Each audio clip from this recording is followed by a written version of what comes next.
What a finish! What a man! The drum roll finishes, and the target is hit. And it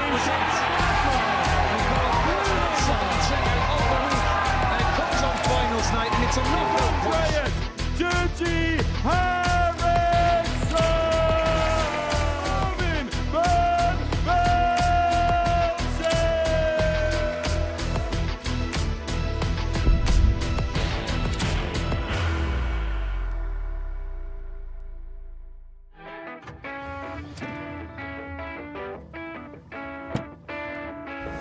Viinikainen looking at 155 to win it, and win it.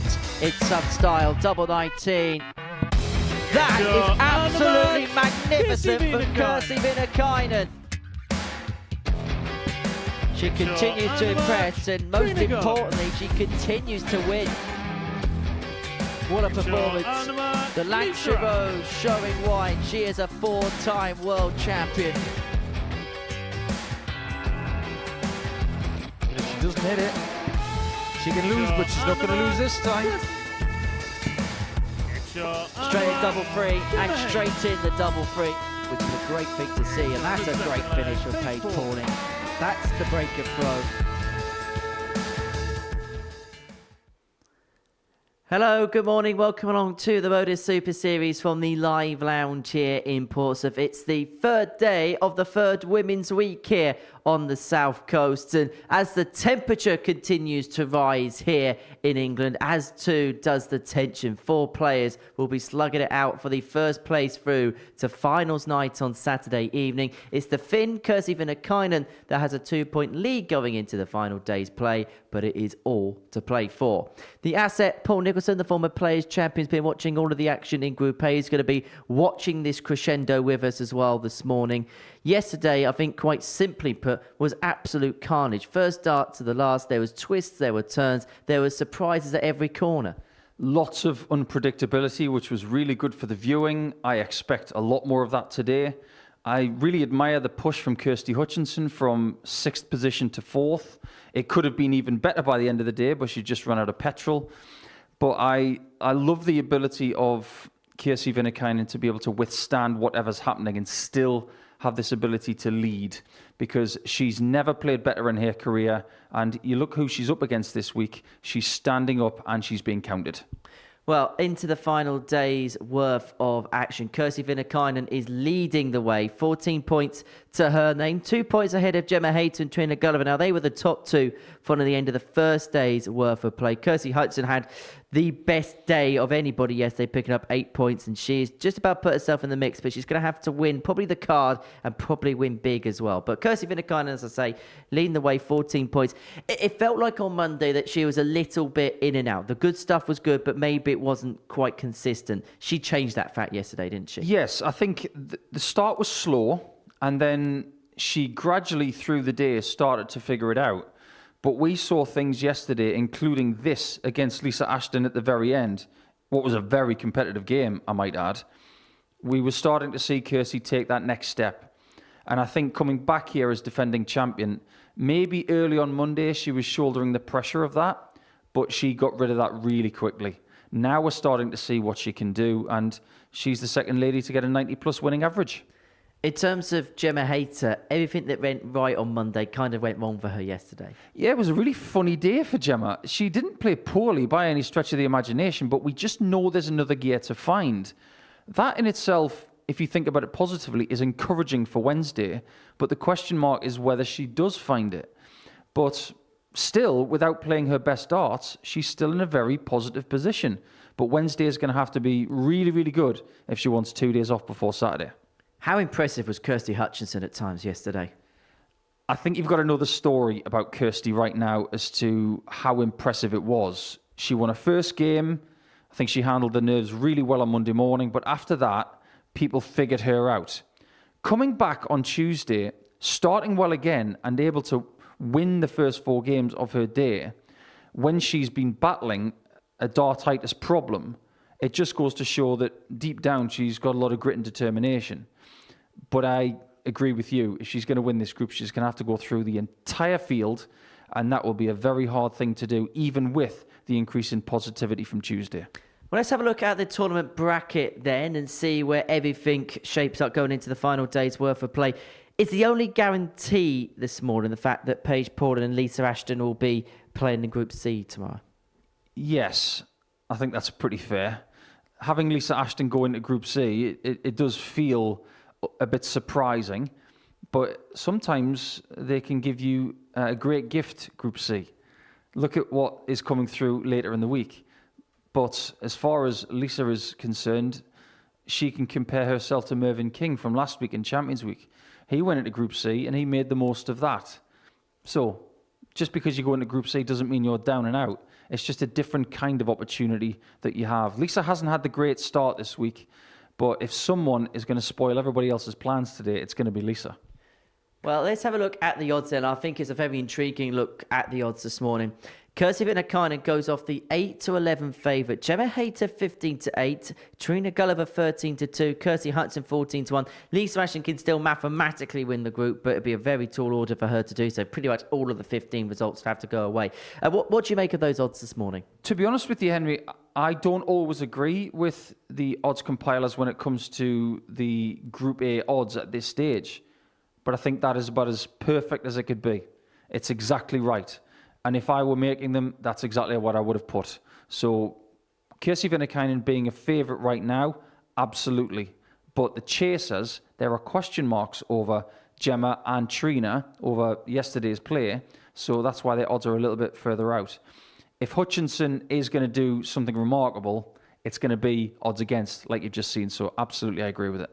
18 plus, gambleaware.org if you're going to have a flutter on the Super Series this morning. Right, let's get into the first game of the session, and it sees Gemma Hayter in action. Yes, they didn't quite go to plan for the Gosport Ace, but she is hoping that an improved fortunes on Wednesday will be enough to get her over the line and into a second successive Saturday night here at Women's Week. Early on this morning, I caught up with her to get her thoughts ahead of today's play. Gemma, 2 days in, what would be your assessment of your week so far? It's a weird one. I'm happy to be second. Obviously, that I'm still in the race, but yeah, I'm quite disappointed. I feel like I've underperformed, and yeah, hopefully I'll try and turn that around today. What does that say though about you and your capability? The fact that you feel like you've not got to your best yet, but still you're very much in the race to win this group. It's a positive, but I'm left wondering when it will or if it will come out. So yeah, it's a hard one today. I'm just going to try and take a different approach. I'm getting quite frustrated out there, so yeah, I think I need to try and calm that down. In terms of change approach, is it just relaxing a little bit more and not letting that odd errand dart here and there affect you, basically? Yeah, I mean, missed doubles is a big one. I'm straying into the fives a lot, so it's something I need to try and not read too much into when it happens. If I hit 5 with my first start, I can still hit 1-2-5 for the score. So yeah, I just need to try and kind of get out of that mindset. Really tight group. A couple of points separate the top 3 players. There's pretty much 4 players that are very much in the race. It's going to be very competitive today. What do you feel the job you've got to do has to be to go on and win it? I think I need to go through the card today. Mm-hmm. So that's what I'm aiming to do. That's what I'm going to try and do. Obviously, I won't take too much from it if I don't manage that, because the girls are playing really well. Like you said, it's been a really competitive week. Yeah, but it's good fun to watch. And finally, obviously, we saw you get to the finals the last time you were at Women's Week. How much you'd like to do it once again, and maybe just right a little bit of a wrong there? Yeah, I'd love to do that. Obviously, my hometown. So yeah, I'd love to be there. So I've just got it's down to me to make it happen, really. Wish you all the best, Gemma. Good luck. Thank you. And Gemma Hayter will take on Lisa Ashton in the first game of the day at the Modus Super Series on this Wednesday morning. The 4-time world champion, has put in the peak performance of the week, the 93.94, the 97.2 that she's had in the first 2 days, as high as anybody else has put in so far this week. Her peak performance is better than anybody else, but has lacked that consistency over the course of the first couple of days, taking on Gemma Hayter, for whom it's been a compare and contrast, really, as far as her week is concerned. Monday picked up 4 wins out of 5, but yesterday just a couple of victories. She really wasn't happy with the performances that she put in. As for Lisa Ashton, she knows that it'll be about regrouping on Thursday and Friday, most probably in a Group C setting, 4 points off the pace of the top 3 up against Gemma Hayter, who will be hoping not to be playing at all on Thursday and Friday here at the Live Lounge in Portsmouth. The 31-year-old from Gosport, former finalist in this competition, and I'll be looking to head back to the Saturday night fold once the action is concluded come the end of the session, which is going to be officiated by Jack Garwood, who now resides in It's Lisa to Hampshire, first. once of Nottingham, former county referee for Nottinghamshire, has refereed on the World Senior stage at the Circus Tavern as well. He calls Lisa Ashton forward to get the action underway for the day, and underway with a perfect visit. Gemma knows a thing or two about that, doesn't she? Because that's how she started her week. 100. Well, not with a 177. It was with a couple of 180s. Oh, come on. 120. That's not fair. VAR, please. Well, the semi-automated bounce-out technology says that is out. But you may remember on Monday that Gemma Hayter went 6 deep into the 9 in the opening leg, as you say, and that was against Lisa Ashton. 60. I hate to go early with this, but we are seeing more collisions like that than ever before. There has to be a reason. 100. Lisa, you require 144. Well, 144. We were hoping it was going to be after 6. 6. We have to settle, and Lisa does for that after 9. The one thing we should discuss very early in this game, Henry, is how does Ashton win this group? Because 44. that is a question we might not be able to 84. ask a little bit later on. She can still win this group, First leg, but how does she do it? Now, obviously, winning all 5 games, that would get her to 18 points. Second leg, it's Gemma to throw first. Game on. What has to happen elsewhere? That means Viinikainen is probably going to have a day where she wins 1 or 2 games and then maybe loses 3 by a margin. 28. It is possible because of those 50-1 odds. But in order for her to have a comeback from 5th position to 1st, 82. genuinely everything will have to comply with her roadmap. Well, effectively, Lisa Ashton have to complete the card, and Paige Portland will probably have to win 4 out of her 5 games to make that a possibility. Without looking into it too much, 30. it's not out of the question. Lisa's a fabulous player. 135. She's obviously showing form at the start of the day. Paige Pauling is one of the best players in the world this year. 100. There's no reason why it can't happen. It would make today a lot of fun, wouldn't it? 125. Well, she has got out quickly here, Lisa Ashton. Average of 105. And looking to get the breaker forward. You give her the dart to the next across the finishing line. As for Gemma Hayter, 59. this has been the worst possible start. She hasn't really got going, and Lisa Ashton has, and the two have married together, meaning that the Lancashire Rose has all crumbs of comfort in this second leg. 72. Have you noticed as well that Lisa's got some new flights in today? She was using red ones the last couple of days. Today, the somewhat traditional pink. 30. These little differences, 16. they can make all the difference. Game shot on the second leg. And Lisa that Ashton. is a 2-0 lead in about 3.5 minutes. And this is what Lisa can do to you if you don't turn up. Third leg, it's Lisa to throw first. Game on. Rapid fire from the Lancashire Rose. 2-0 up and with the darts in her hand to complete a comprehensive whitewash win. Here's a question for you. You think about all the dart players in the ladies that you've seen in the last, in your case, 20-odd years. But if you're watching this and you're a bit more seasoned than Henry is, if you've been watching ladies darts for 30, possibly 40 years, 45. who's the most exciting player to watch because of how they play? For me, easy answer. Ashton. She's fast, 60. she's good, and she thinks quickly.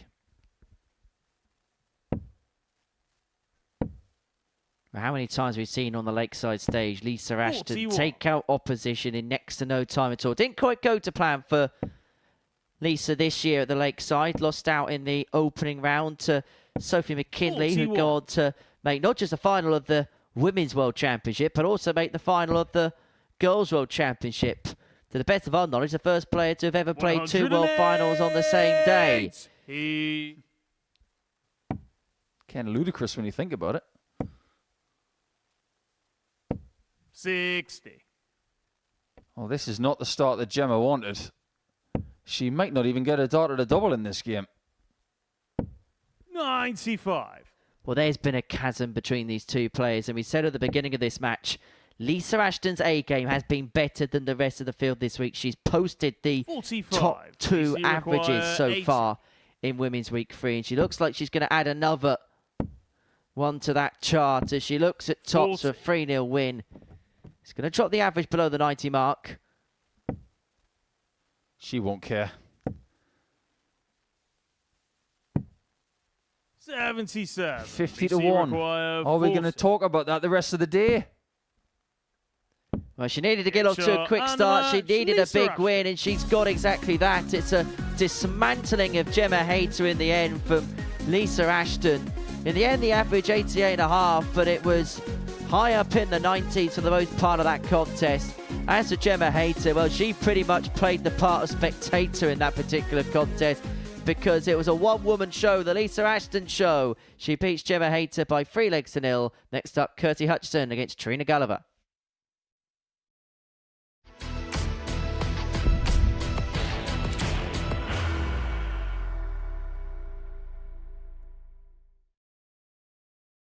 Are you ready to lift that trophy, Darius? Yes. Let's do it then. Ladies and gentlemen, your Modus Super Series 9 champion is Lucky D, Darius Labanowski!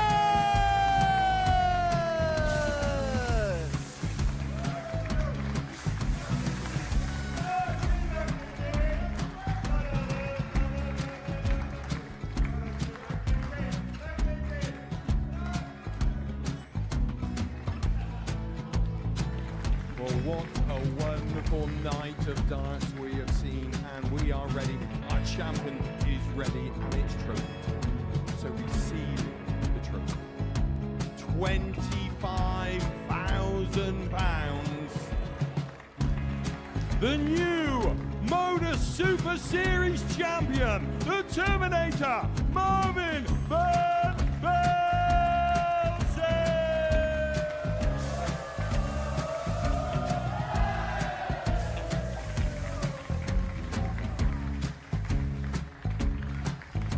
And one more time, the 8th Modus Super Series champion, the Terminator, Marvin Van Velzen.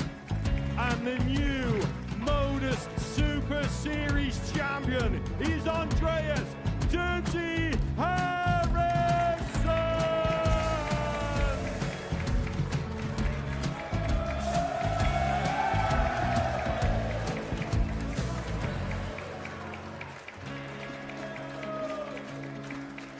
And one more time, the 7th Modus Super Series champion. Give it up for Andreas Dirty Harrison. The moment we've all been waiting for. Would you please show your appreciation for your Series 6 Modus Super Series champion, Scott Taylor?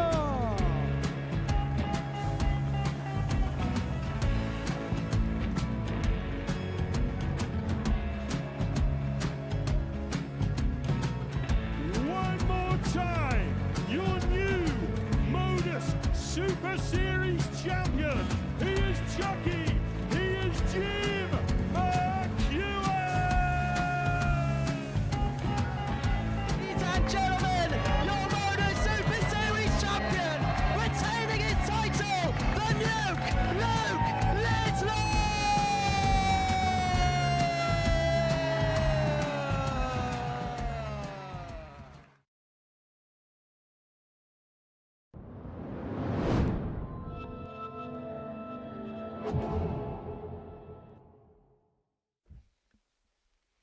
Welcome back to the Modus Super Series. Before the break, Lisa Ashton got the better of Gemma Hayter by 3-0 to get her day off to the perfect start. And for Gemma Hayter, she has already lost ground, which could be perfect news here for Trina Gulliver and Kirsty Hutchinson. Now, Kirsty has got an outside chance to win this group, but probably is going to have to be perfect to go on and win it.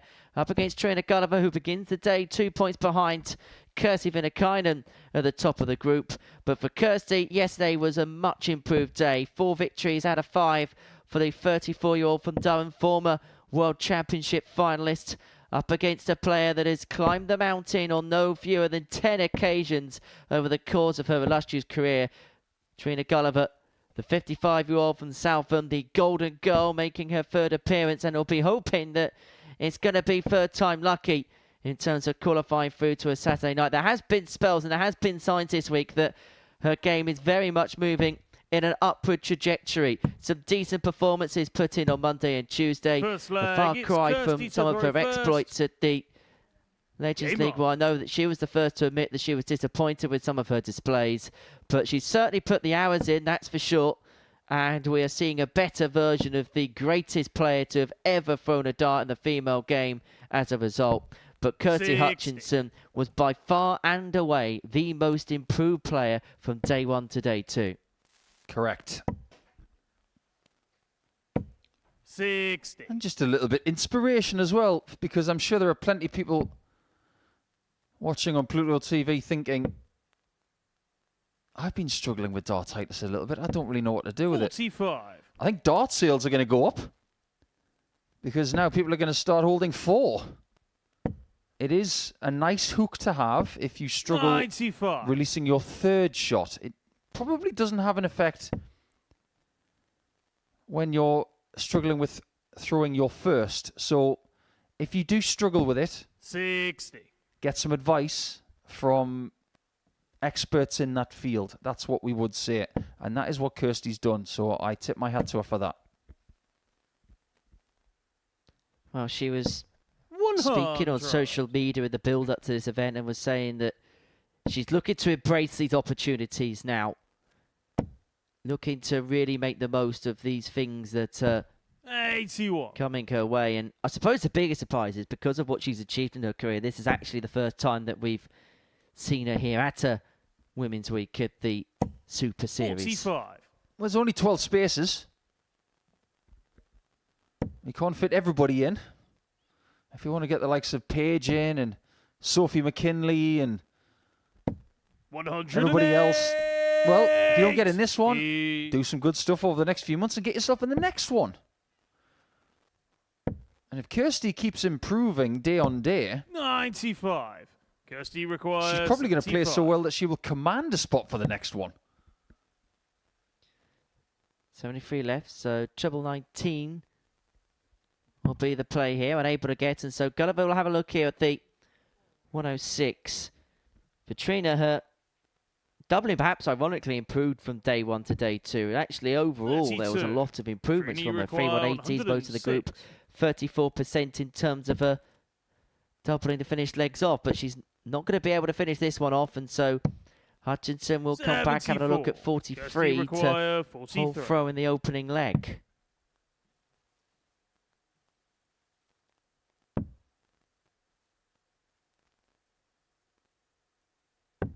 That is a really good dart. Kirsty Hutchinson. And I'm going to tell you why.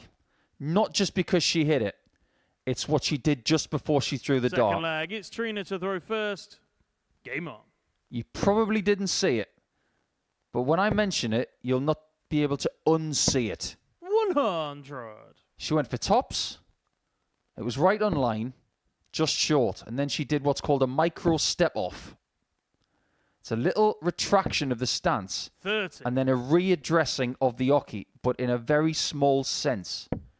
And she changed her body position to suit double 10. If she didn't do that, she wouldn't have hit it. 100. Whether that is something she's been taught or something she just does, that is an elite move. And that is done by some of the best players 85. in the world. Really, really good. I've spoken to a few players at the top of the game about going 60. for doubles on the left-hand side of the board compared to doubles on the right-hand side of the board. So if you're going from double 8 to double 4, 140. there are small adjustments that you need to make, especially if your stance is very side-on. I get the sense this first game for Trina is ultra important.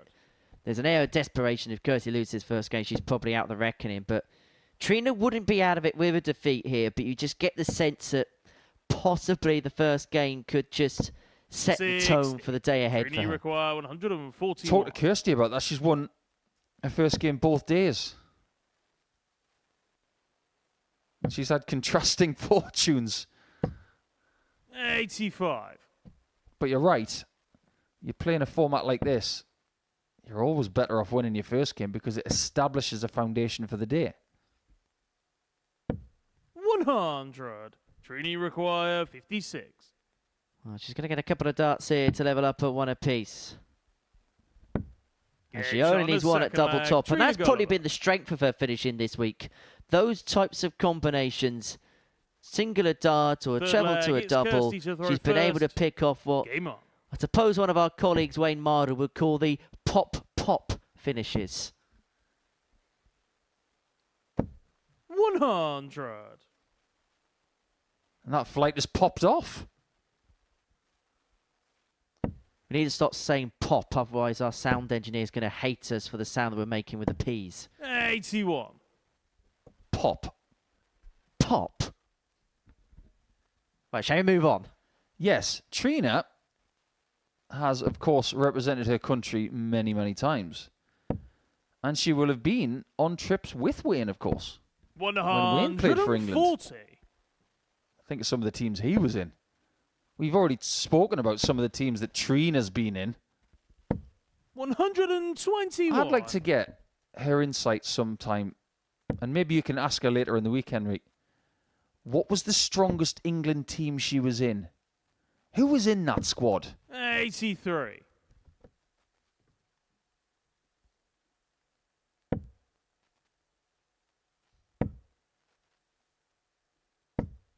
$100.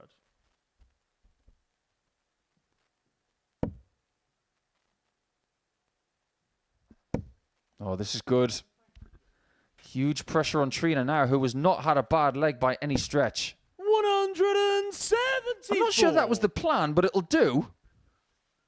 I mean, what can possibly go wrong when you hit treble 18 for 58 left? 99. Ask Mr. Littler. 4. He knows more than anybody. I think he still gets flashbacks now, but unlike Mr. Littler against Mr. Humphreys to open up a 5-2 lead, Kirsty Hutchinson finds the double 2. Now, you mentioned some of those great teams that Mr. Mardell played in. I've got the 1999 British Internationals team, which he was a winning member of. 85.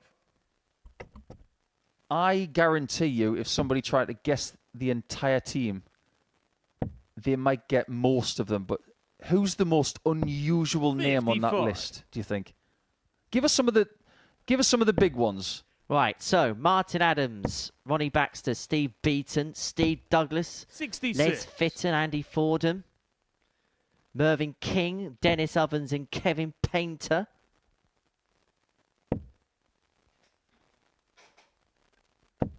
Steve Coote, 45. very handy player. You speak to anybody about Cootie, and they just go, oh yeah, he was a proper player. One of the nicest people you could ever meet. 41. Steve Coote is a legend in our generation's eyes.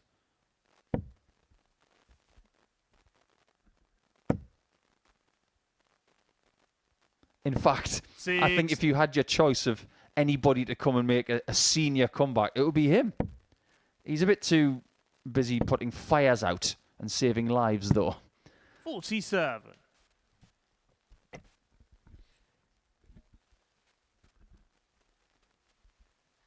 Well, this game seemingly following a pattern of everything going with furthest far.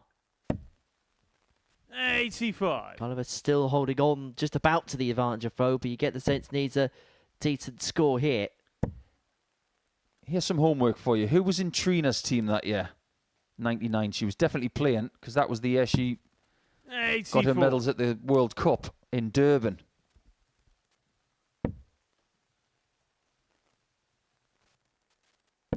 Now, there would have been 4 members of that team. 45. I'm sure Mandy Solomons was in that team. Apple Jones. Yes. Karen Lorman. No. 58. Trisha Wright. Yes. And the other one, I'll be surprised if you don't get. It's just a bit before Lisa Ashton, isn't it? Yep. 60. Trini require 120. Dita was taking a break, wasn't she? No Dieter Hedman. Yeah. I'll put you out your 40. misery in a moment, but Kirsty Kirsty Hutchinson could require put Trina Gulliver 151. out of her misery here. 151 for the match and a comprehensive 3-1 victory. Not to be on this occasion, so Gulliver looking to take us all the way. If she could take out this 80, and probably the way this game has gone and the pattern of play, 41. it's probably Trini require 80. about fair that this game has a crescendo leg. And she's going to get a couple in hand at double 10. And have a look at that. It's Excellent full another flag. Trina combination Gulliver. for the Golden Girl. She has more combinations than Timpson's locksmiths. 5th and final But leg. can she It's crack Kirsty the to code throw in the first. final leg? Game on. Give me a clue. I want to get it on my own. Give me a clue about this lady in that team. 'Cause I know I should get it. Well, just think about the landscape at that time and who 6. would have been playing well and who would have been right at the very top of the game. Do you know what area of England she's from? 28. No, but you may know a very famous family member. Oh, this is driving me crazy. 140. Just put me on my misery. Chrissy Manley. Oh, of course.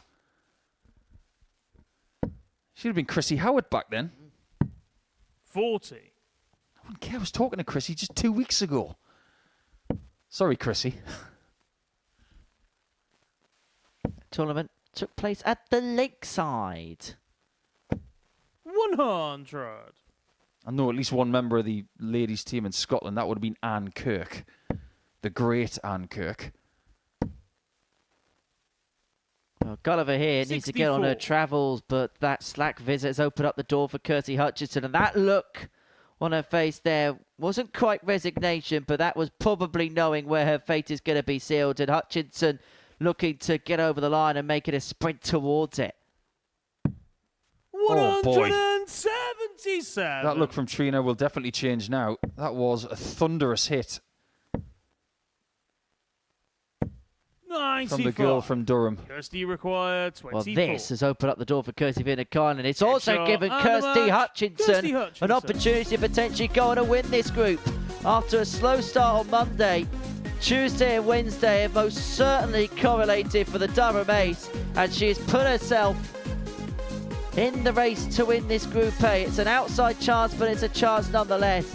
She has beaten Trina Gulliver by 3 legs to 2. For Trina, just like Gemma Hayter, having topped the table for one of the first day's players, now got work to do. The ball is in the court of Kirsty Viinikainen. She can move 4 clear. She beats Paige Paulin after the break.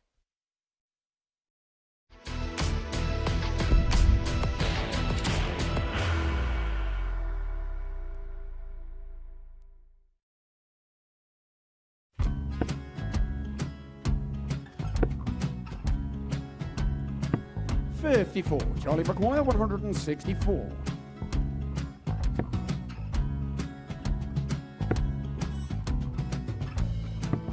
$44.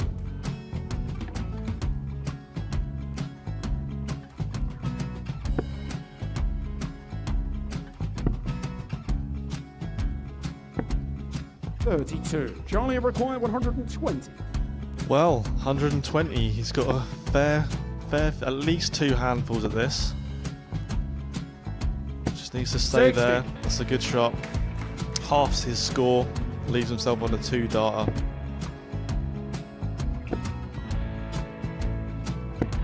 $26. Charlie Time on his required side 60. to become singles champion.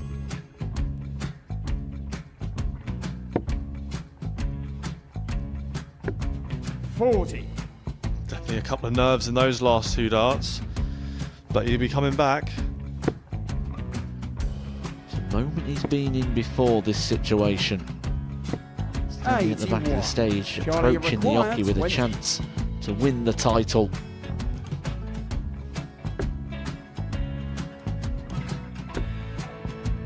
He did this to win the first title, if you remember. 11. I think he's gone. Georgia I think he's gone to 118. bust it, maybe. The first title he wanted 20. He went 6-7-7 to win it. He had a chance to replicate it again. Yeah, I get the feeling that was for a bust. And 39. on that situation there, George Scaife wasn't even 9. able to take it out going to the 18s on that switch. Yeah, I think he just panicked a bit, but he's done well to get that big one. Sometimes can be the hardest part. Georgia requires This is it. 79. It's got to be 19s. It's got to be 19s for this shot. Big 20 and a double. He's got the first one. He's going to get a match dart here.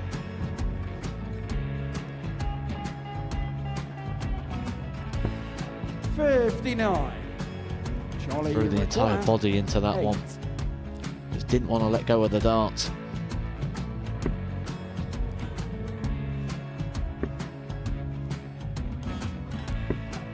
No score. He's given George a chance. Georgia require I 20. think George has been quite good on double 10 today. So many opportunities for Charlie Murphy. Go Couldn't get the job it. done. Got in the match! And the Red Dragon George Modus Scaife. Super Series Influencers Champion, George Scaife!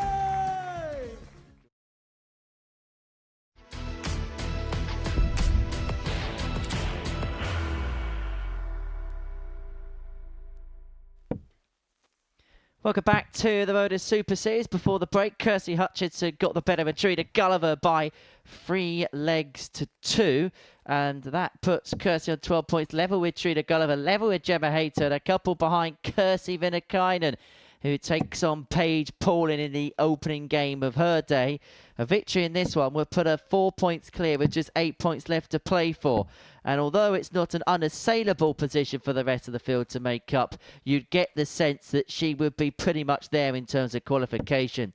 52 years of age and playing the darts of her career, from Pieksämäki from Finland, nicknamed Kersika, up against Paige Paulin, the 17-year-old from Kent, easier to say. Second appearance at a Women's Week here at the Super Series. And when England take on Finland in the world of darts, we get some very intriguing affairs, that is for sure. What are we going to get from this one, Mr. Nicholson? Well, it's a very interesting match for Kirsty because now she's got 3 players behind her by only First 2 leg, points. It's Kirsty to throw first. Game on. And don't you dare forget about Lisa Ashton in 5th. She's only 4 points behind, but if Paige can find a second victory against Kirsty this week here right now, she will throw Group A into bedlam. 68. And it will be the best kind of bedlam. 38.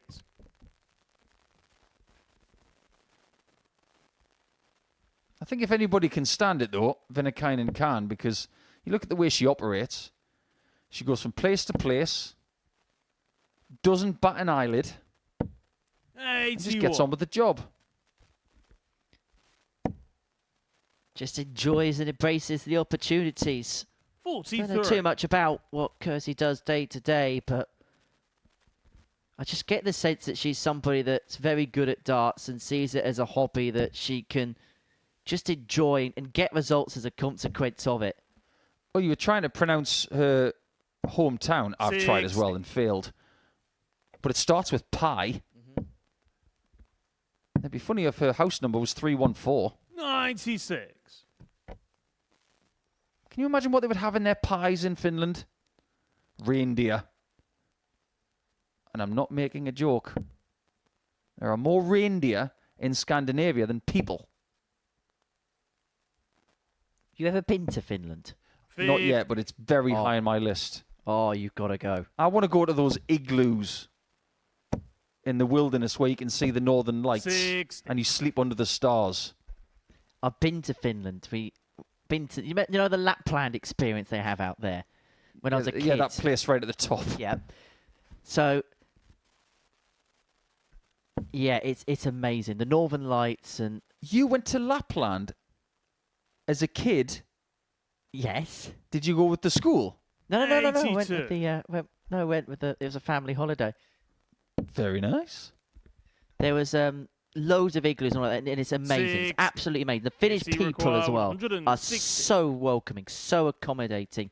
As Viinikainen looks at this 160 here to take out this opening leg. 6 darts on this point. She already has the highest finish of the week with a 155 that she got yesterday to win her match against Lisa Ashton in the second 68. game of her session. But yeah, the Finnish people are so accommodating, so welcoming. And they actually had an ice 60. hotel where you could... require 92. Obviously, I was too young to have it at the time, but you could actually have Baileys in this ice glass, which is all ice and everything. It was amazing. Absolutely amazing. And I got to meet Santa Claus. Did you really? Now, if there are any kids watching this, please avert your ears. 52. Did you really? require 144. What, you're telling me he's not real? Welcome to the real world, Henry. 42. Kissy require 40. St. Nicholas was Dutch, I think. Not Finnish. Although he might have moved to Finland, I guess. Gets Well, on the that's first moved. leg. That's Kissy second dart Viinikainen. compared to the first. All is well for the lady from Finland. Second leg, it's Paige to throw first. Game on. I was just thinking, Andreas Harrison would make a good shopping mall Santa 59. Claus, wouldn't he?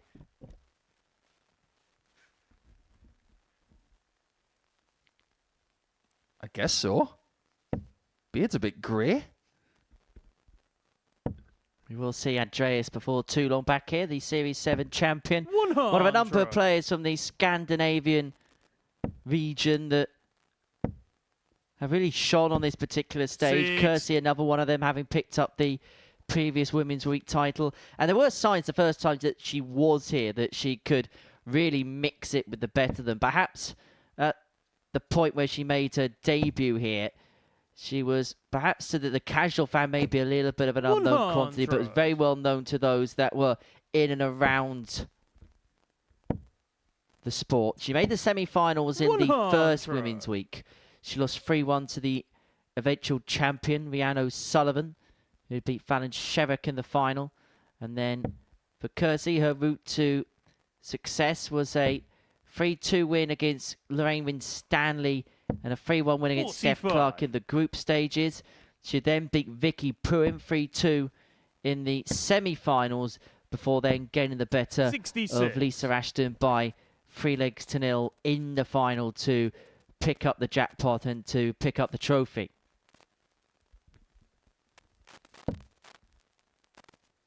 Yeah, she's been here, done that, worn the T-shirt if we had any, and lifted the trophy, which we do have some of.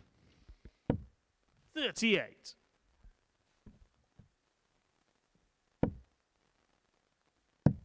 Correct me if I'm wrong, but wasn't she the first person to have a 58. medal? Indeed she was. Well, nobody can take that away from her. First person to get a medal in the live lounge.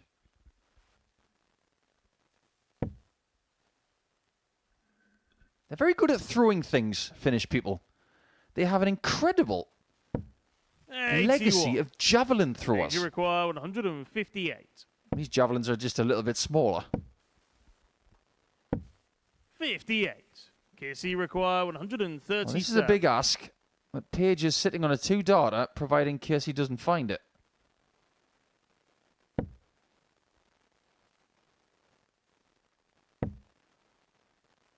Should be treble 19. 59. Paige require 100. So Paul in here looking at a ton to level up at 1-1. When Tots couldn't find it, and so Viinikainen will come back. Looking at 78 to get the break to open up a 2-0 lead, and then would have the darts in the next to complete a whitewash success. Single 20 leaves, double 20. But it can't be notched. And so Pauline will come back looking for that particular target to get us back on level terms. On the second leg. And on level terms we are, 1-1. I think that's a little bit of relief for Paige, but also for the chasing pack. Game on. Yeah, Finland's got a rich history of successful javelin throwers. And a lot of them have been world class, as in not just good in Europe, but good at world level. Like Separata. 93. I'm trying not to slay these pronunciations. Aki Paravianen. I think that's the way you say it, but these can be stacking up against the likes of Steve Backley and Jan Železny. Some of the greatest javelin throwers ever. It's one of the gladiatorial sports, isn't it? Dating back to the late 19th century. 100. When the Olympics started. If you could throw a stick a long way, you could be seen as a bit of a god.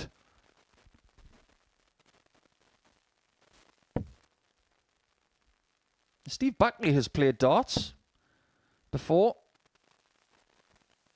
He does a brilliant job with World Athletics and commentary these days, but back in 2008, Steve Backley did take part in a celebrity challenge at the Civic Hall in Wolverhampton. My word, he's a big fella. We should bring that back. That was good fun. Well, we do have our influencer day, but I'd be all for a celebrity challenge. Pro footballers would work. Because there's a lot of football clubs that at their training ground, once the training session's done, they will play darts. Maybe not to, well, they're not to a great standard. Phil Tufnell loves darts. The cricketers adore it. KC require 104. Something to do when there's rain-stopping play because they're not allowed their phones on them in the dressing room. Viinikainen looking at 104 to open up a 2-1 lead. Goes the 18's route for it. Which means the treble 18 leaves herself double 16 for what would be a third ton plus checker of the week, but it's not going to go on this particular occasion. 55. KC requires I just get the 16. feeling that Casey is in charge of this game, and if she keeps doing what she's doing here, she can retain that. That's very good. Third leg, keeps Paige Pauling at arm's length. Paige now has to find an extra gear to make herself feel happier, and the likes of Hayter, Gulliver, and Hutchinson and Ashton. Well, this is bad news for the rest of the field. Kirsty Viinikainen getting off to a good start. And it could make what's a very tight race become one that could be very academic very quickly. Viinikainen reels off this one, and the fact that she's got Trina Gulliver in the next game means that, well, we could be in a position where things could be over very quickly, particularly having to play Hayter and Hutchinson. And 77. You'd make Kirsty the favourite in that particular fixture, the way both players are playing at the minute. So in that scenario, if Hutchinson beats Hayter and then Viinikainen beats Gulliver, it'd all be over with 3 rounds of matches left to play on this Wednesday afternoon.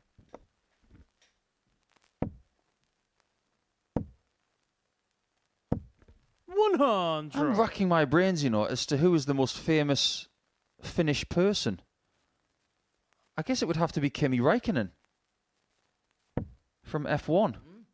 I can't think of anybody more famous than him. It would be interesting to get Kirsey's take on that. 99. Big motorsport heads in Finland. They love a bit of rallying as well. Valtteri Bottas, of course, famous Formula 1 driver from that neck of the woods. I once knew a Finnish international. At darts? No, football. Oh, okay. I suppose Teemu Pukki is one of the more famous. Vincent van der Voort loves that name. He just liked to say 52. it. He would go to any Norwich fan or any Celtic fan and say, Pukki. And he would make it sound hilarious. 140. It is a great name. He was a great striker. Still is. Well, Pauline looking at 71 to take us all the way to a last leg decider in this third game of the morning session. Be the second last leg decider in as many games. Kersey's starting to veer right with her shots here. 40. We've seen a 12 Major hit in this requires leg, and 71. now 2 slightly wild 5s.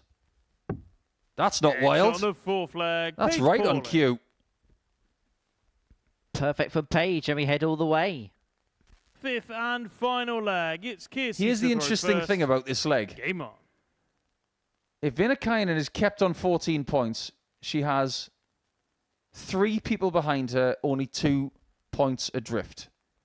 But if you look at Ashton, who is 4 points adrift, she could potentially be just 1 leg 45. behind. This is a massive leg in this group. 100.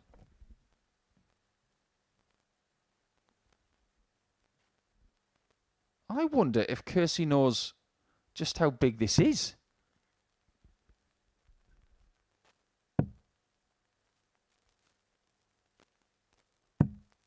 $57. I have no idea why she went to the 19s there, because you do not want to leave a score with 9-9 at the end. 85. That's what the 3 singles have done. So the jury's out on that one. Maybe trying to make something happen, and could be a symptom of missing the 20 slightly left a lot in the previous 59. leg. Might just be changing the target, but I can't say that I'm a fan of leaving 3-9-9. 96. And Pauline has taken the darts here, and all of a sudden what looked like a very comfortable position for Kirsty Viinikainen has turned into one where on the throw she is very much on the back foot. But have a look at this for a response. 140. When you're in the doldrums, finding a 2 treble visit to pile it back on your opponent, to put yourself back in the frame, and has that 43. scoreboard pressure just told there, because Viinikainen all of a sudden, from seemingly nowhere, has 6 darts to win this game 3-2 and to open up a 4-point gap at the top of the group with just 8 points left to play for. 140. Couple of visits this has been. Back-to-back 140 to leave herself on a single to double. You are not wrong. She has found 5th gear, and she's speeding up like 41. Mika Hakkinen. Kirsty requires 60. Can she cross the checkered flag?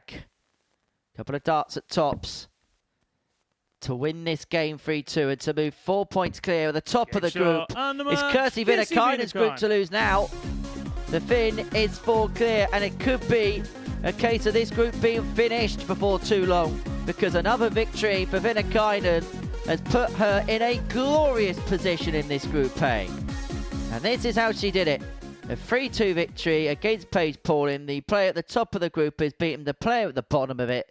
And coming up after the break, Gemma Hayter takes on Kirsty Hutchinson. A win for Hutchinson means that Viinikainen could win it in Game 6.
Welcome back to the Modus Super Series. First round of fixtures completed on this Wednesday morning. And before the break, Kirsty Viinikainen opened up a 4-point gap at the top of the group, getting the better of Paige Pauling by 3 legs to 2.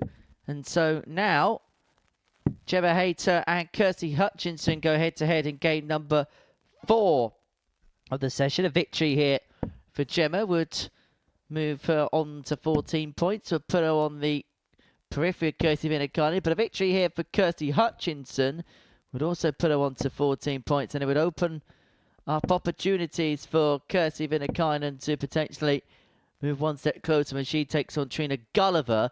That game 6 of the session. In the middle of that, Paige Pauling will take on Lisa Ashton. So that's how First leg, it's Gemma to the menu throw looks first. for round number 2. And for Game on. starters, it is a meeting between Hayter and Hutchinson. Now, Gemma might be ahead of Kirsty in the group, but you have to say, based on form lines and based on probably the way that both players are feeling 55. right now, you'd have to make Kirsty Hutchinson the favourite. I don't disagree with you. Over the last couple of days, Kirsty's been a little bit more dependable. 45. But we've got to pay tribute to Kirsty Viinikainen. The way she finished that game off, she looked in trouble. I mean, not small trouble, 85. big trouble in losing that game with Paige. And she found those 2 140s and a 60 checkout in 2. That was a world-class ending to what could have been a very 100. troublesome match for the Finn.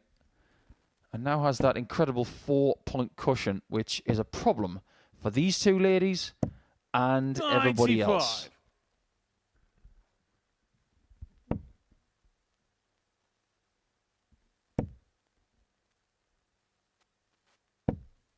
I'll stick you on the spot, Henry. In the next leg, I want you to give me 5 names. If Kirsty wins this group, who else goes with her 59. come Saturday? You're a cruel taskmaster. 60. Well, Hayter here, 6 starts on 207 to take the opening leg of this particular contest. Think about it this way, Henry. 85. If you're right, you look like a genius. If you're not right, you just say, well, it was pretty hard to predict. I'm not setting you up for failure. I'm setting you up for 100. a great deal of Gemma success. require 122. I'm not here on Saturday either, so nobody can moan at me if I get it wrong. Gemma 18 for the bull. Not to be, and so Hutchinson will come back looking at 96 to 54. Kirsty take require out the opening leg of the 96. contest. We'll probably stay on that line. You don't see as much double-double action in the 56. ladies' darts as you do Gemma with the male requires 68. equivalent for some reason. That's It's more like on it the from Gemma. first leg, Gemma Hayter. Didn't have a great deal of joy at all in her first game against Lisa. She didn't get a dart at a double. So Second that leg, it's Kirsty is her to throw first one of the day. Game on. I get the feeling at some point that because of what's happened over the last day or so, somebody's going to feel the full wrath of Gemma Hayter's fury. 43. Look at where she stands on the hockey. That camera behind the board is directly behind the board. 45. It points straight at the board at 90 degrees. So both players are utilising the right-hand side of the hockey, but Gemma takes it to a bit of an extreme. 100. Look at that. All the way over. Stephen Bunting territory. That's why her darts land in the board the way they do. 100. If she was to stand in the middle, they would probably go in a lot straighter, but this is how she feels comfortable. 60. The funny thing is, with the eye dominance involved as well, she will be right eye dominant with the way she throws. 108. Her eye, the right eye, will be way right of her stance as well. It's way out of whack. It shouldn't work, 60. but you've just seen a 180, so it does work. It works for her. Doesn't necessarily mean it's going to work for everybody. 140. Oh, these have been 6 superb darts. Maximum followed by 140. Leave herself on double 18. And as I said, somebody at some point is going to feel the full wrath of Gemma Hayter. Maybe Kirsty Hutchinson is the one that's finding herself on the wrong end of it. It's not a bad nickname for her, actually. The Wrath.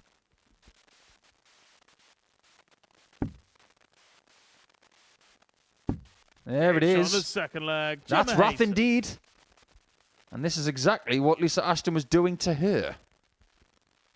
Third leg, it's Gemma to throw first. Fighting fire with fire. And for Kirsty Hutchinson, well, this would pretty much end any lingering hopes that she would have had a win in the group. Priority number one from this point onwards. Probably now looks like getting into Group B. Do you know where that saying comes from? Fighting fire with fire. Because if you don't know the saying, it sounds like an oxymoron. It doesn't really make sense, but it makes perfect sense when you know about something called backburning. That's where people in areas of the world that get bushfires or wildfires, they'll do something called backburning. They'll create a line with fire so that the incoming fire that you're trying to stop doesn't have any more fuel. 45. You learn this when you live in Australia. Once you've seen a bushfire or a wildfire, it's terrifying. 108. Well, Gemma Hayter, the second max of the match, is very much on the cusp of victory, averaging 92.5 in this contest. And Kirsty Hutchinson's probably just going to have to put her hands up and say that she was beaten by the better player here. Hayter looking to set up, looking to round this game off immaculately. And this is the perfect way to get back from the setback against Lisa Ashton in her opener.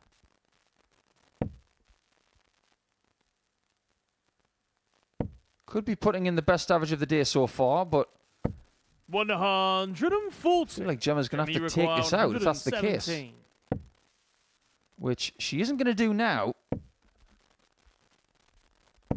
45. Kirsty require 116. So Kirsty Hutchinson looking at 116 to extend the game, not to be. And so from this point onwards, Gemma Hayter should get at least a dart to win this game 3-0 and to keep herself in the mix and to keep Kirsty Viinikainen thinking at the top of this Group A. 20 for tops. Tops it is, but it's very awkward. 32. That single was a little bit low for comfort.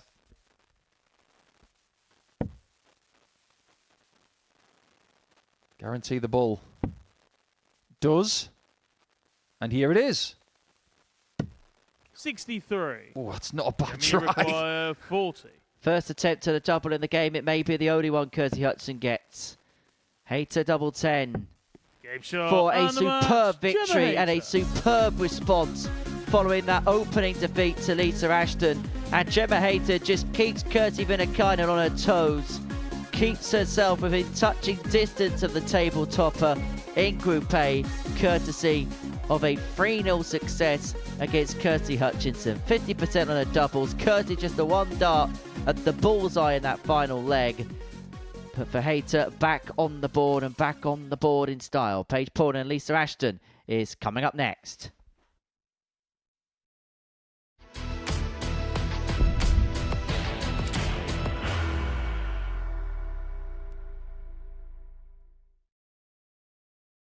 Are you ready to lift that trophy, Darius? Yes. Let's do it then. Ladies and gentlemen, your Modus Super Series 9 champion is Lucky D, Darius Labanowski!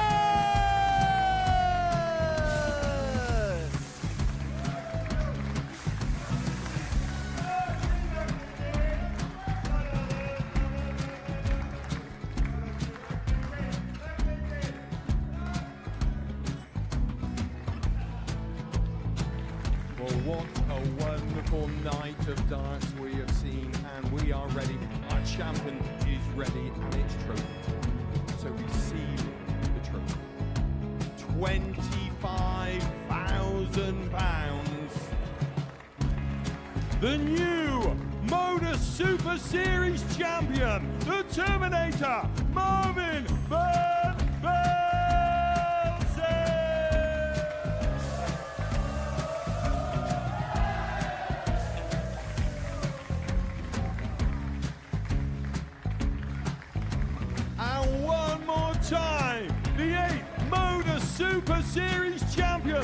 Terminator, Marvin Van Velzen.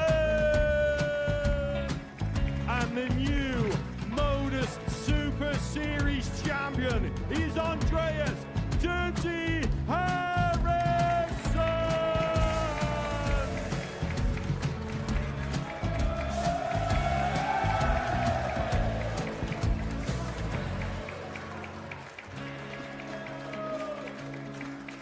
And one more time, the 7th Modus Super Series champion.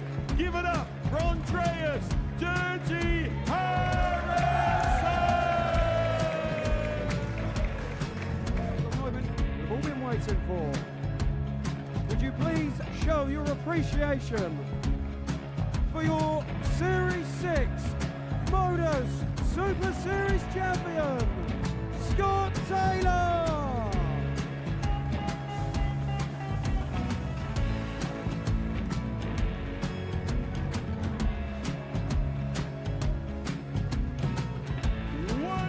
Time, your new Modus Super Series champion. He is Chucky.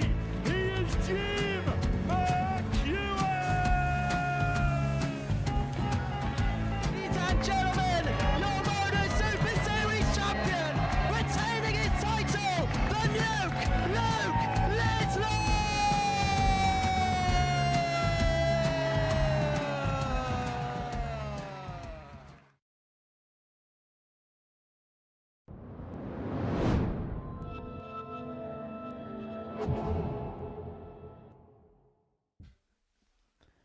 Welcome back to the Modus Super Series. Before the break, Gemma Hayter got the better of Curtis Hutchinson by 3-0. That puts her on to 14 points, a couple behind Viinikainen, who takes on Trina Gulliver in the next. But prior to that, it's a meeting between two players that have lifted a big title at the Lakeside, as Lisa Ashton and Paige Pauling go head-to-head. Ashton, 4 times the champion of the world, having picked up First the leg, title in it's Paige to 2014, throw 2015, 2017 and Game on. 2018.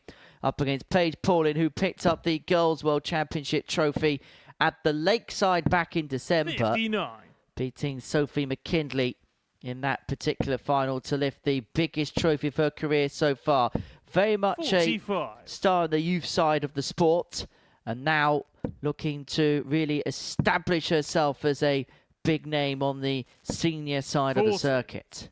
Yeah, that'll take time, and time she has, which is good. So don't rush into anything, but 100. any victory that she gets in the women's game, it will be seen as remarkable at this stage and a bit of a bonus. 38. And she's already got one. That was in Estonia recently. 100. Well, it's no mistake darts from Lisa Ashton in the first game against Gemma Hayter. 3 from 7 on her doubles, 88.5 the average. She went 6 deep into the 95. 9 in the opening leg of that game against Gemma. And it's kind of what we've been saying all week about the Lancashire Rose. Her A game has 100. probably been better than everybody else in the group, but she'll be the first to admit the consistency just hasn't been there to really challenge. No, it hasn't. 82. But against DC Paige, require it's 156. been right there.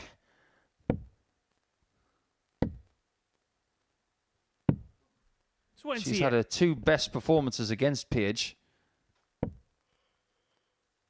Maybe she likes the rhythm of the game. 99. Lisa, you require 128. I'll give us some more great finishing if you please, because today it really has been that good. 80. Paige, It's you been a bit require better than that dart. 88.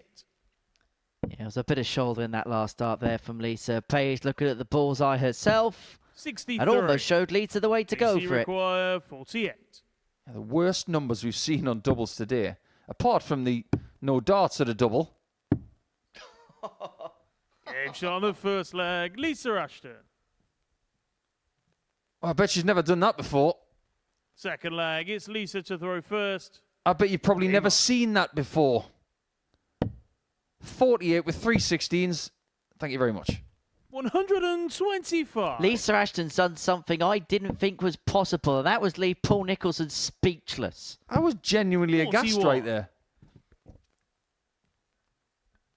Not by convention, not by design, but I tell you what, it was great to look at. It was great to see. And for Lisa Ashton, 140. she is a different animal today. Not dropped a leg so far. Yeah, 3 out of 7 in her first game. That's the worst set of numbers we've seen for someone who's won a match. Since then, 44. Hutchinson, Viinikainen and Hayter have gone 3 from 5, 3 from 6 twice. The doubling today is 100. superb. And Lisa is not relenting. Feels like the players are getting 60. better from day to day to day, which 136. may well be ominous as the week draws closer towards a close. Well, Ashton's game against Viinikainen 42. is game 12. Before that, she's going to have to keep winning. And then she'll have to take Viinikainen out, if indeed 93. it's Lisa needed at that require point. She could be in the 94. distance by then. So Ashton is gaining, 54. and everybody will take notice. Because when a full-time world champ is playing in this kind of form, everybody is put on notice. And although 50-1 was the odds to win the group, she can't. Lisa require 40. Well, I say she can't do it, but she only put herself On the second leg, Lisa 4 Ashton. points behind Kirsty Viinikainen. So Trina Gulliver wins this next one, and maybe she could possibly Third leg, it's have an Paige to outside throw chance. first. But I'll tell you what she is doing. Game on. She's putting herself in a great position to qualify for Group B and basically call us idiots for saying that the 2 guaranteed today were Paige Paul and Lisa Ashton being in 19. Group C. Well, if ifs and buts were candy and nuts, we'd all have a Merry Christmas. 177. Right now, Lisa is playing Santa Claus, or should we say Mrs. Claus, because she's giving all the gifts. 13. Well, for the third time in as many games, Lisa Ashton is putting in a top performance against 58. Paige Paul, and I just get the sense that Paige has just hit a bit of a wall as a consequence of it. 41. I'm not surprised. Everybody's targeting her for massive victories. 58. It's almost as if there's a feud going on outside and Paige is watching through the window. 100. Well, Ashton here, 6 starts on 208 to get over the line and to cross it quite comprehensively. 58. Maybe with a biggie. 57. Lisa, you Well, require technically 6 starts, but there's a 150. possibility it could be more than that to get the job done. And she's going to need a couple of visits to cross the line. Going to 60. find a treble there. She's not going to break her record of quickest victory of the week, which is 5 minutes 32 seconds. That was 134. yesterday. Lisa, you require 90. The bullseye. 65. Well, that attempt Paige much require closer than her first in this 137. contest. Pauline isn't going to find the 137, so Ashton's going to come back. Couple of match starts to wrap up a 55. 3-0 victory. Lisa require 25. Like a lady on a mission. Like her walk-on song.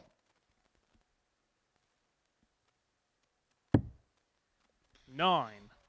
Paige, How you close require can you 82. get from that angle without hitting it? You've just seen it.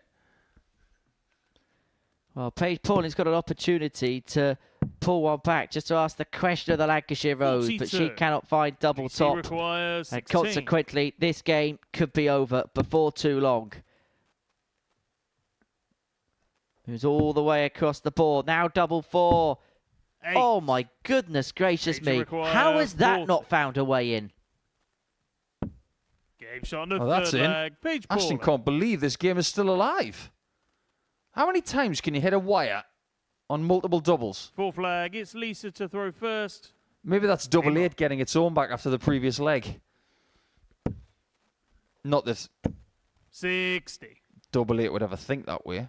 It's not a mean animal. But of sorts, 140. the dartboard is a living thing because it is made of a plant. Well, I'll tell you what could be happening here. Paige Pauling stepped it up.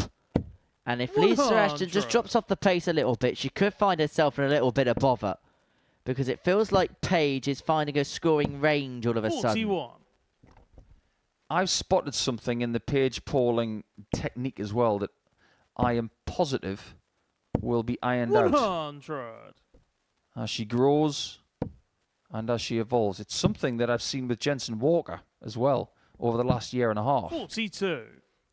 When she throws the dart, there's a little bit of wrist flexion in there. As the wrist gets stronger, 140. that will be minimized. It's definitely happened with Jensen for the better. It's only minimal with Paige. I think her technique is Lacey fabulous. Require 101. But there will be little intricacies like that will improve over time. To wrap it up with a ton plus checkout. Lisa Ashton. What a way to finish off what has been a superb performance at times to the Lancashire Rose. Lisa Ashton looks like a different animal on this Wednesday, and she has definitely got her bit between the teeth. Once again, getting the better of Paige Pauling by 3 legs to 1. That's how she did it. Coming up after the break, Kirsty Viinikainen can move one step closer towards qualification if she can get the better of Trina Gulliver.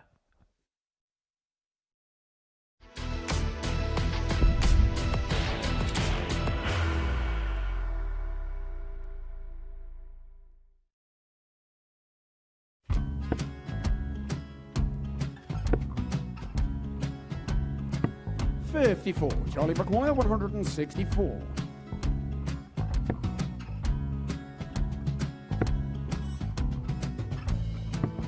.44.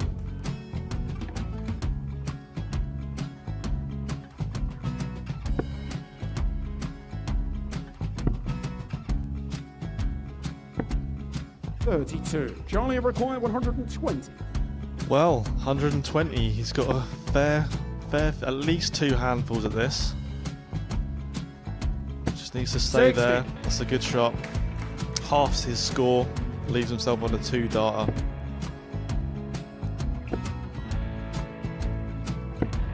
.26. Charlie Time on his required side 60. to become back-to-back singles champion.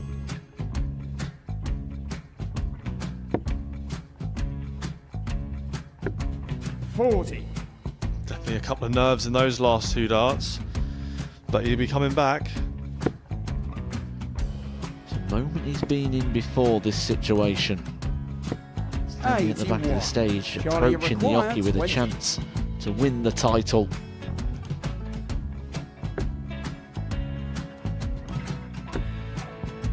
He did this to win the first title, if you remember. 11. I think he's gone. Georgia I think require he's gone to 180. bust it, maybe.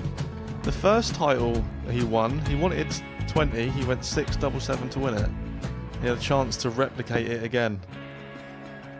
Yeah, I get the feeling that was for a bust, and 39. on that situation there, George Scaife wasn't even able to take it out going to the 18s on that switch. Yeah, I think he just panicked a bit, but he's done well to get that big one.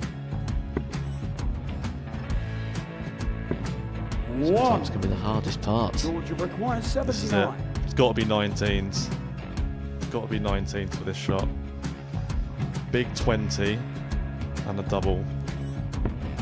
He's got the first one. He's going to get a match dart here.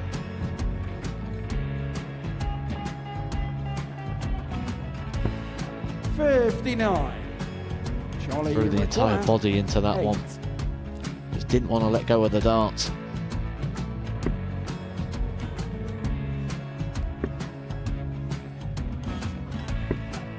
No score. He's given George a chance. Georgia require 20. I think George has been quite good on double 10 today. So many opportunities for Charlie Murphy. Go Couldn't get the job it. done. Got out the match. And the Red Dragon George Modus Scaife. Super Series Influencers Champion, George Scaife.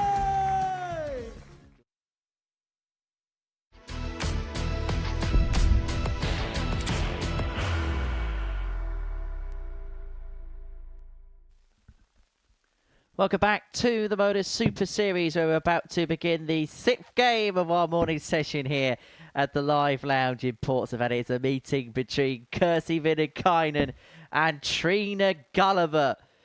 And for Kirsty, a victory in this one would put her on to 18 points. It would put her Full clear of Gemma Hayter with just 6 points left to play for in this particular group. For Trina Gulliver, it was a week which started so well for her, winning 4 out of her opening 5 matches on Monday. Just a couple of victories to her name on Tuesday. And so far today has lost out to Kirsty Hutchinson in her opening match. And to keep any floating thoughts alive of winning the group, a victory here is of the utmost importance. Loses this one, she'll be, well, in the bottom half of the table. 6 points adrift of Trina to throw first. Viinikainen. Game But a on. win here for the Golden Girl would see her onto 14 points and to win a couple of Viinikainen. This game 6 of our session. 44. And for Kirsty, it just feels like at this present moment in time that she's just ticking the matches off, ticking the points off one by one, or in this case, 2 by 2.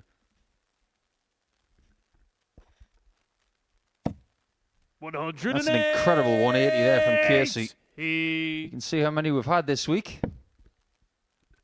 We started really well with that on Monday morning. Obviously, it helps when Gemma Hayter gets 2 with her first 2 visits. But curiously, Kirsty's not got a great record against Trina. They are 1-1 this week, but outside of this, Trina is winning by 3 games to 1. Having said that, they've played in spells. They played at the World Cup in 2011. 60. That's where Trina beat Kirsty by 6 legs to 3.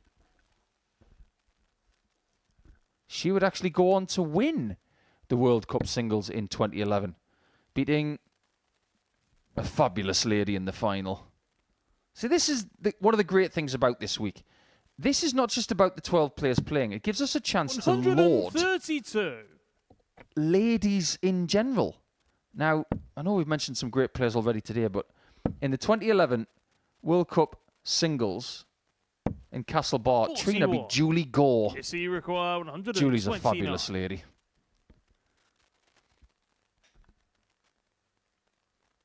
And Viinikainen was beaten in the semi-finals by Trina.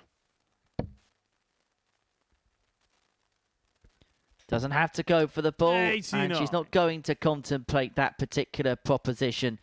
Leaving herself on tops after just a dozen darts to take out this opening leg. If the truth be told, probably the 79. sensible play, Yes, even you if he wanted to require see the 40. flashy finish. But she's got plenty of time after what has been a slow start for Trina Gulliver. Game shot And the it goes first leg. 13 Kissy darter. Viinikainen. And Viinikainen goes one up, and you just get the sense that Trina Gulliver's beginning to feel a little bit forlorn on that Second leg, stage. it's Kirsty She to was throw talking first. so positively when she was in the studio with us on Monday afternoon about her chances, about her week, and about where she feels like her game is moving in the right direction. I don't think there's really been too much in terms of a downturn in performance, just the 100. results haven't yielded, but she's going to be very, very frustrated, particularly if she has to play the afternoon this week.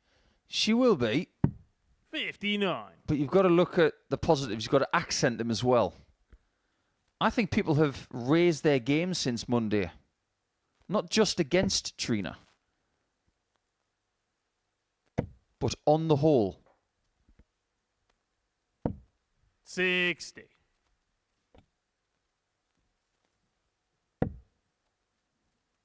I think it'd be a really good conversation to have with Trina over the next couple of days as to how things have changed with the ladies' game in 28. the last 25 years. She knows more than anybody.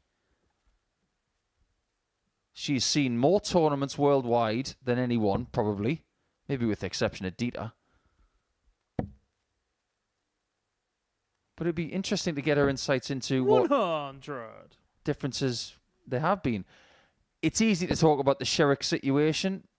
As a result of that, we had the Women's Series created. 43. But I genuinely think one of the biggest opportunities in the ladies' game has been missed. And that is trying to do more off the back of the success of Mikuru Suzuki. That's an opportunity missed Not an opportunity gained, in my opinion. 81. Well, I remember listening to some of the thoughts of Chris Mason around that time, and he was saying that the BDO should have really capitalised on that success and 55. possibly looked Yes, at require maybe moving 160. one of their bigger events out to that particular region to try and grow the sport and to capture numbers. And they didn't.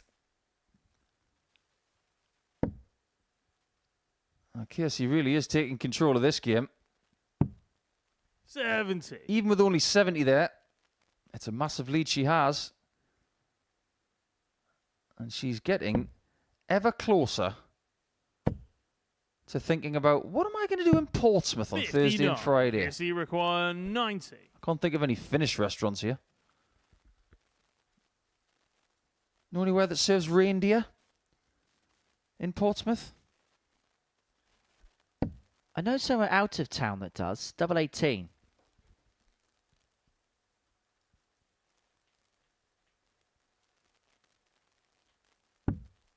Oh, that's superb. And with every passing leg, Kirsty Viinikainen moves one step closer to becoming the Group A champion. 2-0 to the good here against Trina Gulliver. Win here would put her forward clear with 6 to play. And it's looking very, very likely that 60. The Super Finn is going to get a super win in this group. I made fun of the fact that Casey's current hometown starts with pie, but apparently the Finns love pies. 85. If you're from a country where it gets ridiculously cold in the winter, you do have to have 55. a high-calorie diet in the winter just to maintain your weight. But during the summer, it'll be beautiful. One of those parts of the world where you don't see any sunlight in the winter, and then you don't see any night at all during the summer. But there's clear daylight between Kirsty Viinikainen and Trina Gulliver, not just in this leg, but in this match, and ultimately before too long in this group. Well, the way she's playing in this game, 41. just give her some salmon soup. She's going to earn it and deserve it. This is right up there with the best performance of the week. Maybe 100. just a little bit better. 105.15 is the Kirsty Viinikainen average. 2 from 2 on the doubles. 6. Everything about this performance has been pretty much picture perfect from the Finn. And she has got plenty of time to round off. Can she round it off with a ton plus finish? Not to be this time. I don't think she's going to mind. 96.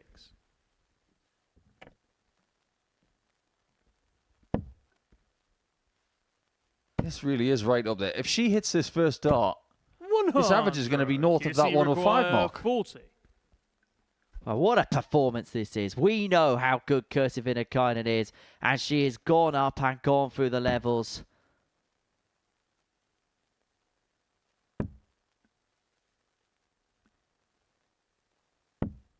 But it hasn't been done just yet, and that average moves below the ton mark. I'm not even sure if she's ever registered a ton plus average. 100. Kissy required 20.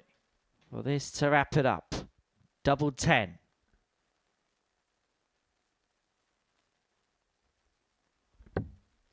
What a performance and what a player Kirsty Viinikainen is. An average of 98.02, a new personal best. And she is now oh so close towards winning this Group A. Well, have a look at these numbers.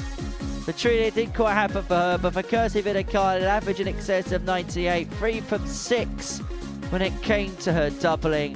A 3-0 success against the Golden Girl. And coming up after the break, we're going to watch Gemma Hayter in action up against Paige Paulin.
Scotland to be represented by John Henderson and Robert Thornton. I wonder whether there'll be any slaps on the back of the head next week. Well, let's have a look at what we've seen on this Wednesday morning thus far at the Super Series. With 6 games down, and it is advantage Kirsi Viinikainen. 2 wins from 2 for the fantastic Finn. Puts her on the cusp now of qualification. This is how the table looks. She has a 4-point gap from Gemma Hayter in second position in the league standings. 1 more win at any point for Kirsi will see her into the Saturday night fold. And have a look at Lisa Ashton there. She's made a real run for a spot in Group B on Thursday and Friday night. We'll see how that battle ends up come the end of the session. Right, we're now going to see Gemma Hayter and Paige Pauling go head-to-head. For Gemma, an opportunity to apply some pressure to move on to 16 points ahead of what is going to be a difficult test for Kirsi Viinikainen against Kirsty Hutchinson. But Gemma Hayter last time out at points looked irresistible. 83.5 average, 3 from 6 on her doubles. And Kirsty Hutchinson just basically had to put her hands up and say, I've been beaten by the better player. Correct. As can Trina Gulliver right now after that personal best average from Kirsty Viinikainen. That is now etched into Finnish history. Anybody who thinks that Viinikainen is not playing the darts of her life, pay attention.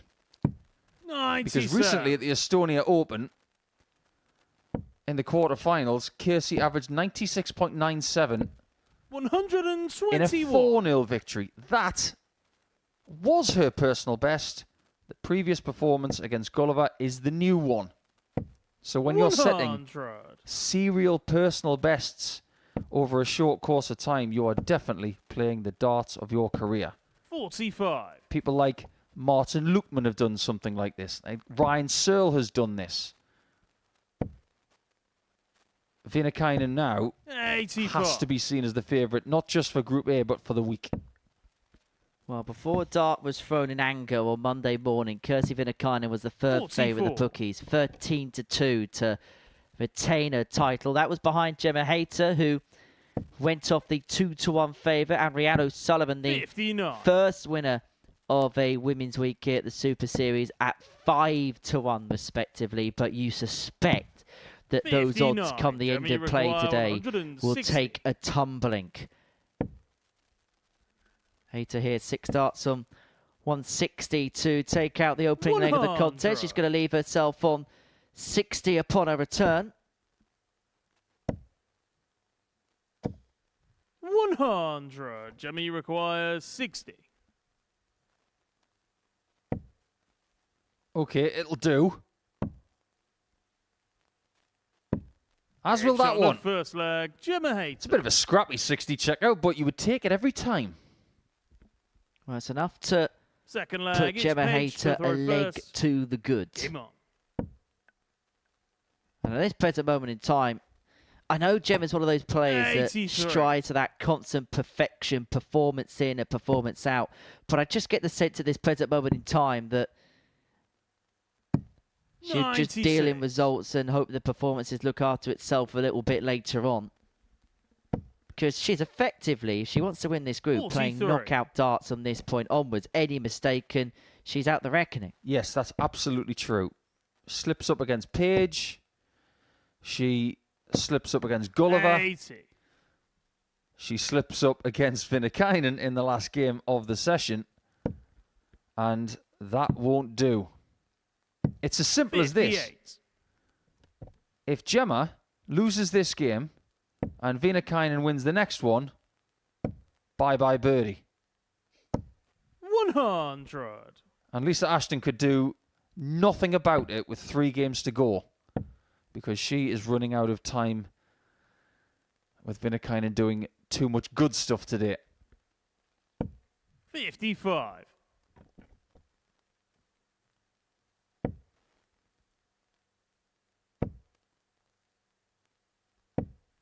Yes, nice and steady here from Gemma.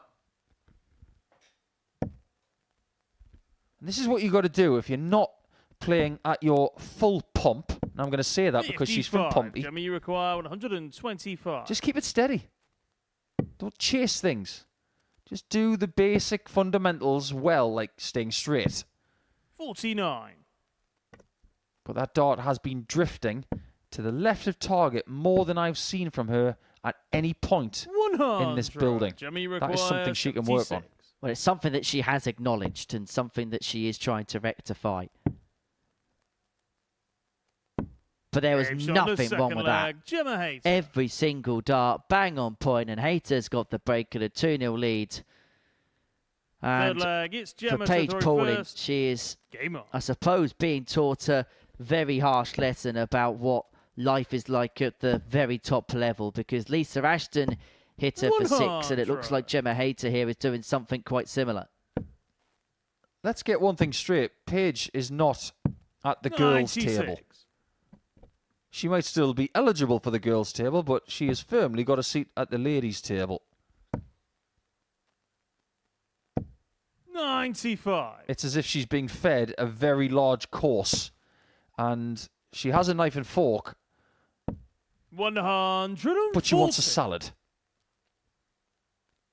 But if you're going to be a top hitter, you're going to have to get almost carnivorous. 55. You've got to bite a chunk out of everyone.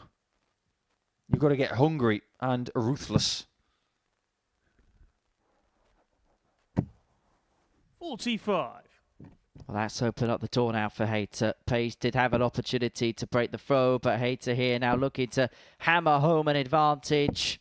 Well, that's a perfect time to find a max, with potentially your last scoring visit of the match. That's a song called that, isn't it? 140. This is the right time by Lisa Gemma Stansfield. requires 71. She's been around the world. Aye, aye, aye. And she's looking for tops. But Gemma Hayter's finding another level on this Wednesday. She demolished Kirsty Hutchinson 3-0 in the game before, and she's inflicted similar pain upon Paige Pauling. 88.41 the average, and she really is beginning to go through the gears and looking to apply tangible pressure on Kirsty Viinikainen at the top of the group. The numbers for Gemma Hayter today have been much more like it after a slow start. Coming up in a few moments' time, Kirsty Hutchinson takes on Kirsty Viinikainen.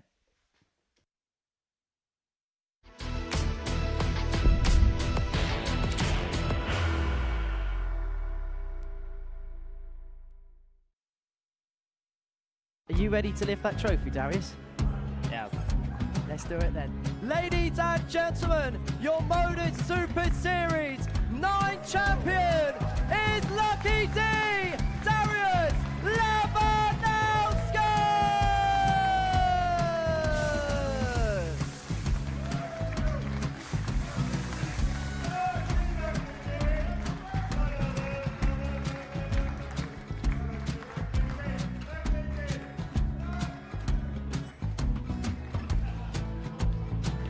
Well, what a wonderful night of darts we have seen, and we are ready. Our champion is ready, and it's trophy time. So receive the trophy. £25,000 the new Modus Super Series champion, the Terminator, Marvin Van Velzen.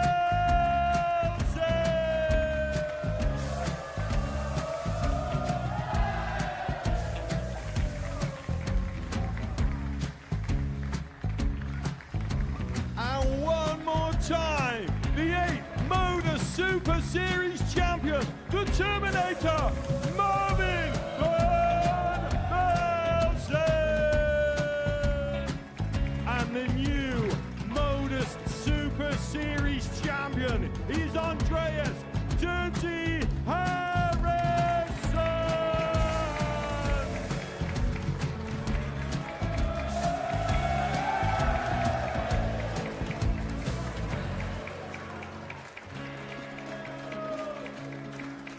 And one more time, the 7th Modus Super Series champion. Give it up for Andreas Dirty Harrison.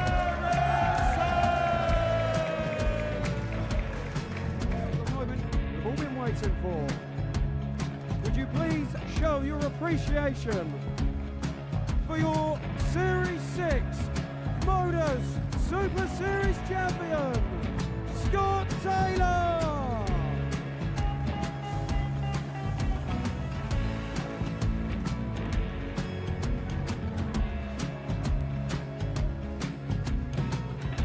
One more time, your new Modus Super Series champion. He is Chucky. He is Jim McEwen.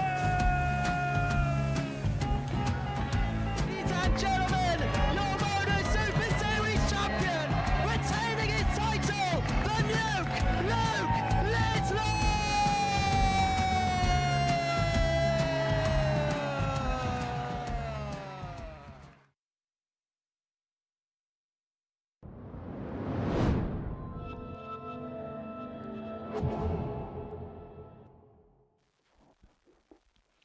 Welcome back to the Modus Super Series, where before the break we saw a superb performance from Gemma Hayter, getting the better of Paige Pauling by 3 legs to nil, average of 88.41. 3 from 4 on her doubles, and she's applied the pressure on Kirsty Viinikainen, who retrieves her final practice darts ahead of a meeting with Kirsty Hutchinson here.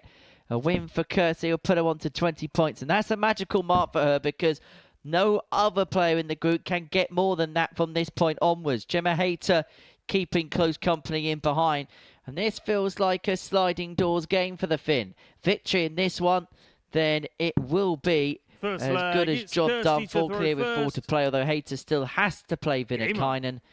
But if Kirsty Hutchinson can win this one, it put her out of the mix. She can't really win the group from this point onwards. But it opens up the door for Gemma Hayter with Kirsty Viinikainen still to play in this session.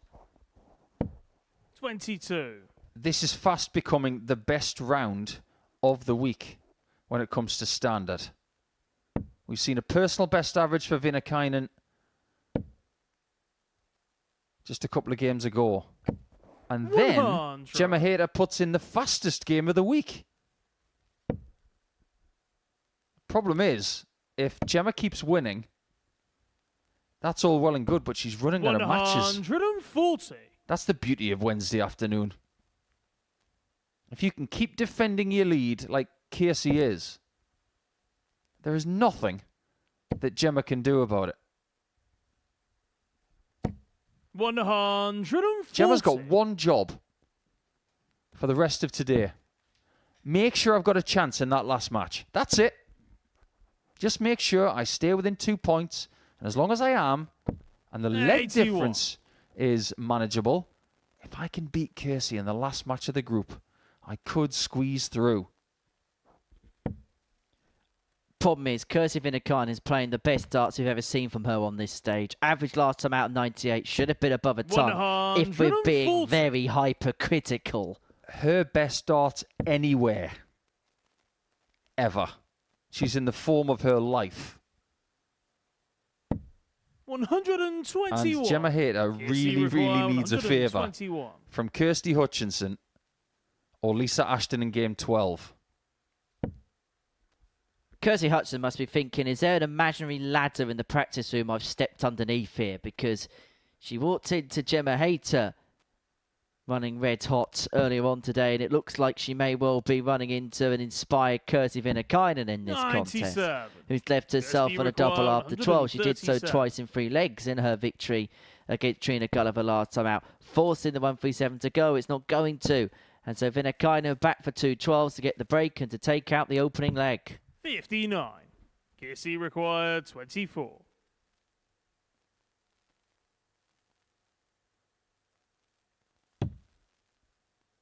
Double 6. And the trapdoor is open 21. and then closed. Kirsty requires 78. So Hutchinson back for 78. Her opportunity is open. An opportunity perhaps she didn't expect to get in this leg. 74 remaining. Decide to persevere with the treble 18. Might stay there. 18. Well, can you blame her Kirsty for moving required after 3. 2 misses at it? I suppose not. And the awkwardness of going for that particular target where dart 1 and 2 were pitched. It's the madhouse of Viinikainen. Can she find a way through the middle? 1. No, she can't. And after what was Kirsty a very promising requires start 60. to proceedings, she has given Hutchinson an opportunity, but she's only going to get 1 dart, having strayed into the single 5. Double top. 20. Not Kirsty sure that dart came out of her required hand the 2. way she wanted. Went in a little flat. So they're both at the top of the board. Game shot Not on the anymore. first leg. Kirsty Viinikainen. That's an opening break. And not a flicker Second of leg. It's emotion. Kirsty It to is throw first. deadpan, head down. Full focus on the task, which with a win here would be pretty much close to being completed. Mathematically, Gemma Hayter still have a chance, but you just get the sense that it would be a long way back 40. for Hayter if Viinikainen was to pick up 2 priceless points from this position. I've been doing a bit of digging in the break, Henry, about Finnish food. I don't know anything about it, and I'm going to change that. 43. Apparently, the national dish is something called Karelian hot pot, which has 3 different meats in it.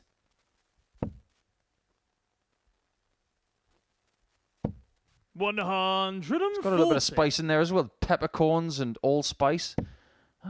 Does sound very interesting. Sounds like the kind of thing you'd get in a wintry country. 55. What kind of meats are in it? Pretty much all the ones we had last night. Oh yes, you went out to a very nice Brazilian restaurant, didn't you? Yeah, beef, pork and lamb in the same stew, which is a really 100. unusual idea.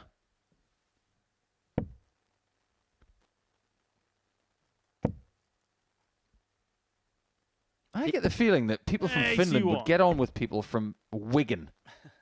Because in Wigan, they love a hot pot and they love a pie. I wonder if there's a bit of history there. I wonder if the Vikings took some of their ideas to the northwest of England. 100. Possibly. Importantly, though, did you have the Parmesan cheese? The Parmesan pork. Yeah, that was different. Oh, it's beautiful, isn't it? 140. Kirsty require Doesn't strike me as very 121. Brazilian. Parmesan's from Italy.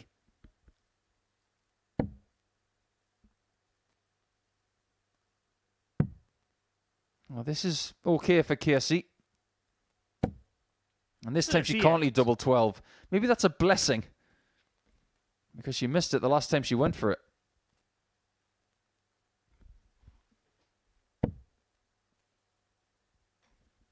Viinikainen looking at 83 41. to Kirsty cash in on the break she got in leg 83. 1 and to establish a 2-leg gap in this match.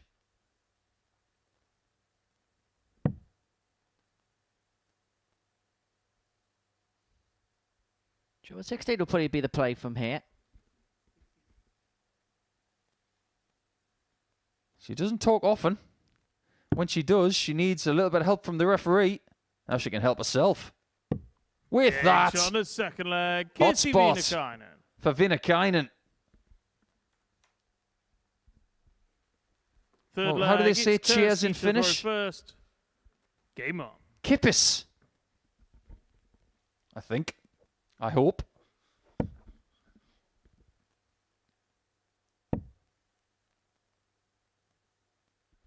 Well, this group could be coming to a finish in terms of winning it because Viinikainen is on the cusp of another victory, which would put her at a point of no return, or put Gemma Hayter at least at a point of no return. If they were going to have the Lakeside Women's Championship within about a week or 85. two, you'd probably, based on form right now, have Viinikainen and Greaves as the two favourites. I will be intrigued 70. because Kirsi should be in the World Match Play when you have a look at where she is in the order of merit. She has got a bit of work to do, but you'd expect her to be there. I'd be so intrigued to see what the bookmakers put in terms of odds for Kirsi. Because if she is something tangible, say a 5-6 to 1 shot, then she could be decent each way value to go on and win that particular tournament.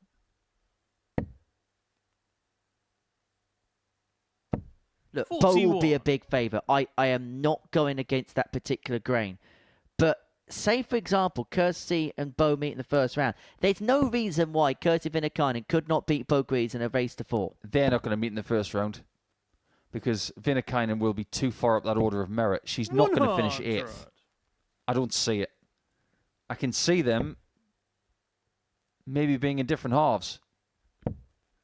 Because first place 8th, second place 7th, third place 6th, and third place 4th, fourth place 5th.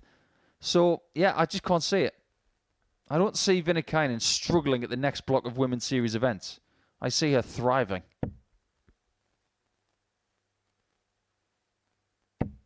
$60. You would classify this as steady from Kirsi. From other people this week, you'd say it's brilliant.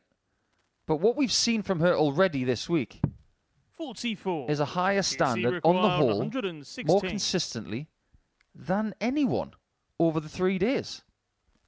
And that's how you win a Group A. And she takes out this 116. She will be oh so close to achieving it. 96. She wasn't too far away from getting it, but she has got time on her side because Kirsty Hutchinson hasn't been able to keep pace with her in the scoring department. Not this time, at least. She has taken a victory against Viinikainen this week. 45. But not many people have had joy against the Finn. 20. And this for the win. 2 10s.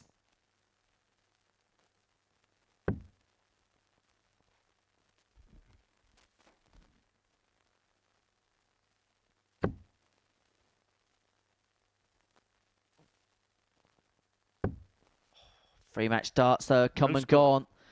And just as the finishing line approaches, there's just a little bit of a glitch in the Viinikainen matrix, and is Hutchinson going to punish to the hilt? Couldn't find the treble 19, so Viinikainen back to get it won once and for all. 89. Just the tiniest bit of fragility here from Kirsty. She would like to get this done before there's any more doubt.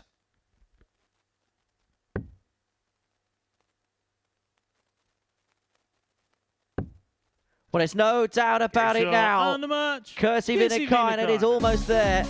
A 3-0 victory against Kirsty Hutchinson puts her onto the hill and puts her on the brink of another Saturday night appearance.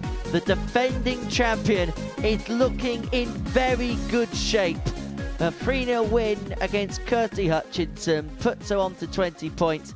And that is a total that Gemma Hayter can only match from this point onwards. Ashton against Gulliver comes next.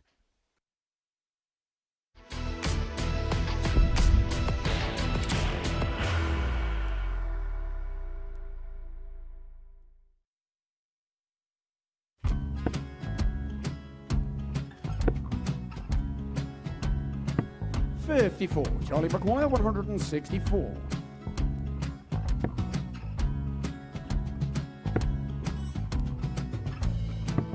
44.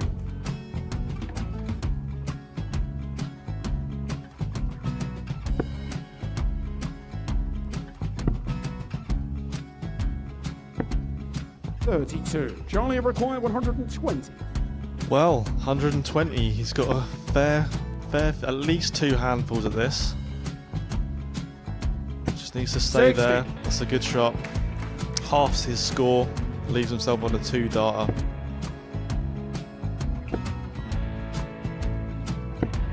$26. Charlie Time on his require side 60. to become back-to-back singles champion.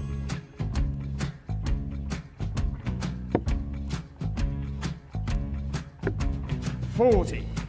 Definitely a couple of nerves in those last 2 darts. But he'll be coming back. It's a moment he's been in before this situation. Standing at the back of the 81. stage, Charlie approaching the require hockey with a 20. chance to win the title.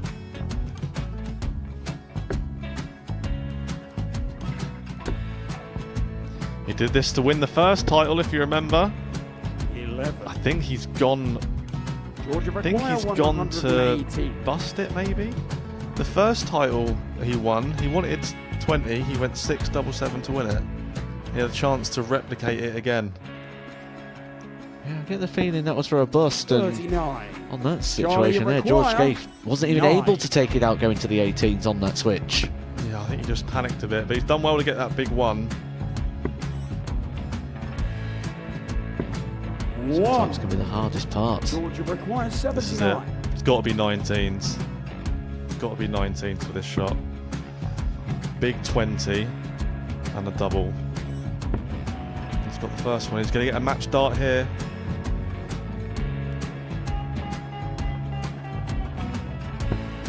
$59. Charlie Threw the entire require body into that 8. one. Just didn't want to let go of the dart.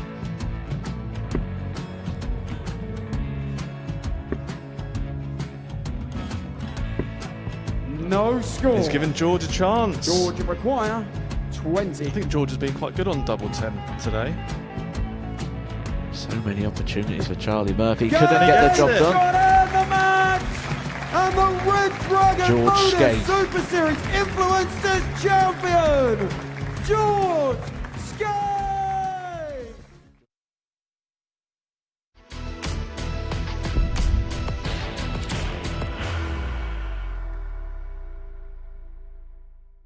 People can poke holes in anything as long as they've got something to poke with, and it's usually a YouTube channel or some form of social media account.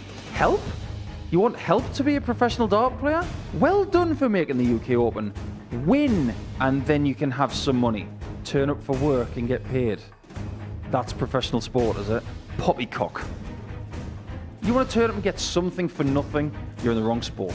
So if you expect to have a full-time job and then go to the PDC Pro Tour and succeed there, and you think you can have best of both worlds, good luck to you.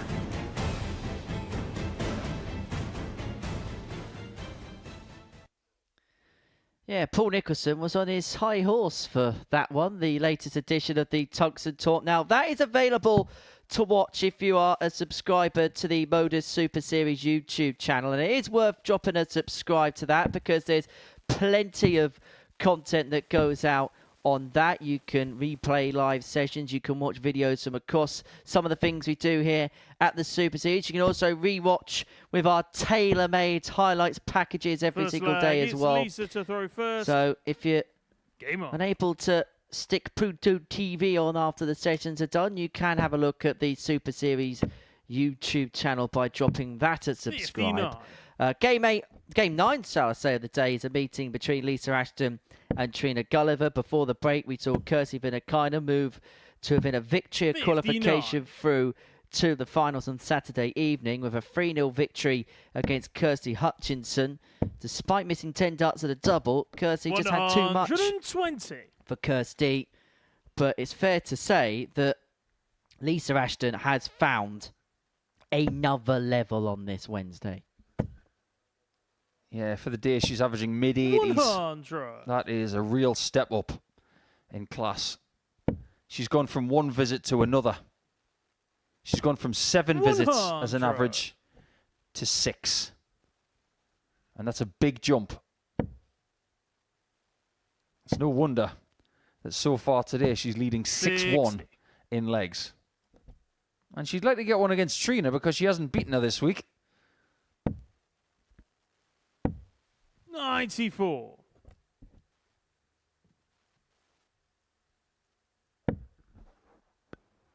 However, it does look as if the Group A winner 100. will be BC require Viinikainen. 128. Ashton now has too much to do. 120. Great effort on the 128 though, the old school 128. Well, she's been threatening big checkouts all week, so it's perhaps not a surprise that she wrapped up her previous game for 101 finish against 41. Paige Paulin. BC require 8. And she's looking to take the first leg against Trina Gulliver, who, Game if shot she on was the given first the leg, option, Lisa just like Ashton. in the film Men in Black, with the pen to avert everything that's happened, and she was able just to wake up again Second leg, and it's start the Trina day to all throw over again, first. she would probably on. say yes to that option. Yeah, you can imagine how that would happen. 60. Tommy Lee Jones turns up, staring at this. You see someone with sunglasses on. You did not 60. lose your last couple of matches. In fact, you're feeling really, really good about your chances of winning your third match of the day. I think we'd all like to have a little bit of that treatment 60. on 1 or 2 days in our lives. 60. What would you like to change, Henry? If you could change 1 or 2 things?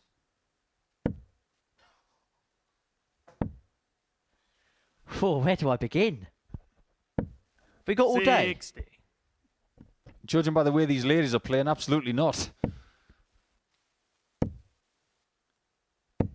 100. I would change that 4-3 of Newcastle versus Liverpool in the 90s, the first one.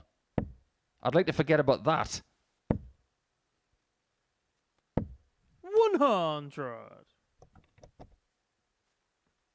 I'd also like to forget about the Super Bowl when the Steelers lost to the Packers. That was hurtful. 40. I'd like to forget long flights. You know, you just forget about those hours where you sat on a plane. Because I can't sleep on a plane. I cannot sleep on a plane. I just struggle. Really struggle with it. Even if it's like an early flight where... 21. Travel more, you get used to it. I'll tell you who sleeps best on flights, Mark Webster. He slept all the way from London to Sydney. 60. He got up, I think it might have been in Singapore halfway. Got up, went straight back on the plane, went straight back to sleep. An absolute world champion at the Zeds. And I bet he woke up the next day feeling 60. great. Well, he didn't really like that trip because he lost to Mick McCready and then he went straight home. It was not a good trip. 140. But that was a really good visit from Lisa. Require 140. Took a little bit less time than a flight to Australia. Well, both of these players have applied their trade in Australia. Lisa Ashton has won in Australia 82. on the telly. BC require 36.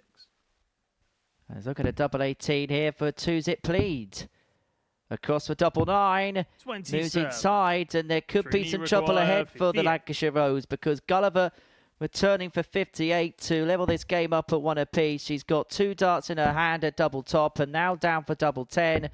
48. Doesn't go, and so Ashton is BC back for require 9 to get the break and to open up a 2-0 advantage in this contest. Double 4 it is. Game shot on Double the 4 second it's leg, got. Lisa Ashton. Ashton's 2 to the good. She has this game where she wants it. And for Trina Gulliver, she Third leg, looks it's as Lisa if she is in first. Shredsville Game at on. this present moment in time. Anything and everything that could possibly go wrong at this present moment currently is for the 85. 10-time world champion. I can confirm that Trina has won in Australia. She won the Pacific Masters 85. in 1997 in Perth at the Burswood Resort, 99. or the famous casino in Western Australia. beating Mandy Solomons in the final. 140. So they literally have won around the world.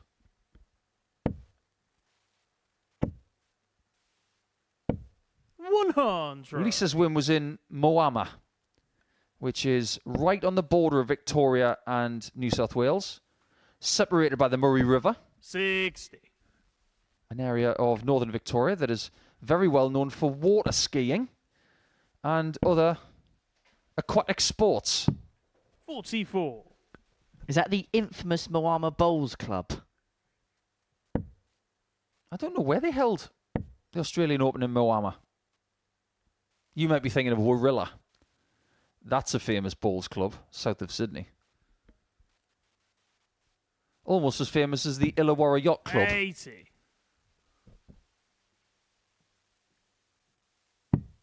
Don't get me started on Australian places and venue names. They've got some belters over there.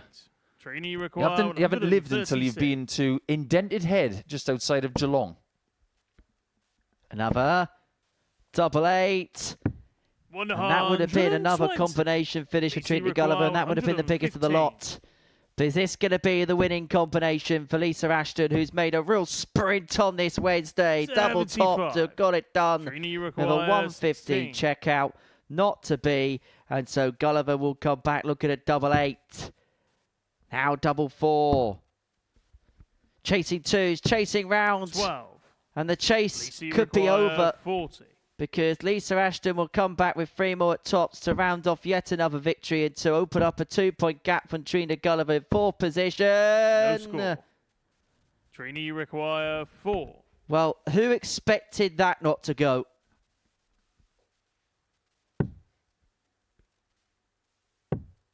That one's not going to go either. Lisa require But you sense 40. tops might this time. Should be a different outcome. Is a different outcome. And the match, Lisa Ashton. And for Lisa Ashton, Wednesday has been a completely different outcome. Another 3-0 win for the Lancashire Rose. She moves 2 points clear of Trina Gulliver in 3rd position, who has a wry smile on her face, but will be very frustrated with the way today has gone. Ashton a 3-0 winner against the Golden Girl. Coming up next, Paige Pauling takes on Kirsty Hutchinson, and we're going to be watching that live and exclusive here on Pluto TV.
And these are the nations that are in action at the international pairs. Scotland, John Henderson and Robert Thornton, Brian Amann and Janti van den Berg representing Belgium. Kenya with Peter Achuri and Manpreet Kelsey. Gibraltar, Craig Galliano and Justin Hewitt. England, Mervyn King and Steve West. And the Dutch represented by Jimmy van Schie and Danny van Tripe in Group A. Group B, David Schlichting and Marcus Althaus, Republic of Ireland. Shane McGirt, the reigning WDF World Champion, up against, alongside, trying to say maybe it might be up against one or two of the parents of the week goes along. Wales, Richie Burnett and Kurt Parry could be the most interesting dynamic in terms of a pairing. Poland will see Lucas McCloskey. He was very impressive on his Super Series debut, and he's going to be back for the pairs alongside Sebastian Steyer. Northern Ireland with Neil Duff and Richard McKee, and France with Jacques Larber, Nico Fourier in action. Monday morning, 9:30, the action gets underway here on Pluto TV. But we're midway through the action on this Wednesday morning here at the Live Lounge in Portsmouth, and this is what we've watched so far. Before the break, we saw Lisa Ashton get the better of Trina Gulliver by 3-0. That sealed her third victory of the day, but it's been all about Kirsti Viinikainen so far, not dropping a match up to press, and she has a 4-point lead from Gemma Hayter at the top of the group. Victory in her game against Lisa Ashton in game number 12 of the session will guarantee her place through. But Lisa has probably been the player of the day thus far. Game 10 is a meeting between Paige Paulin and Kirsty Hutchinson. And these two are the bottom two in the group. Kirsty on 12 points, but below Trina Gulliver by way of legs difference. As Paige Paulin finds herself on just 4 points in this Group A campaign. But one of those two victories did come against Kirsty at the end of yesterday's session. A 3-0 success against the player from Durham, who I think just ran out a bit of pace towards the latter ends of the session. But what are we going to see here in game number 10? First leg, it's For Paige Paulin, first. she's been on the wrong Game end on. of a couple of really big performances from players. And I suppose we're going to learn a lot about how she can just deal with a 70. little bit of adversity and deal with a couple of setbacks. It's all part of the learning process. Players like Hutchinson have already been through this. 60.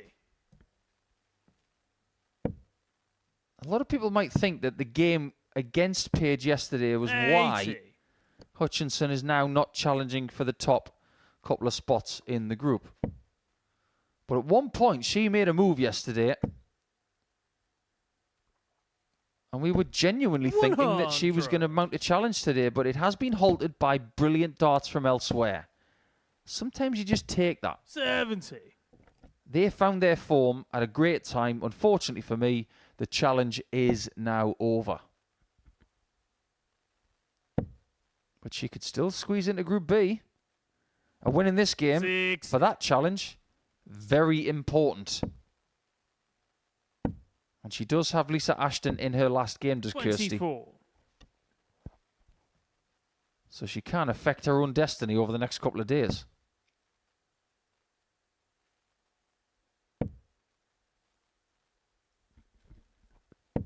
100. You know how you mentioned Zoe Jones yesterday? She's nicknamed the Pink Panther. 40.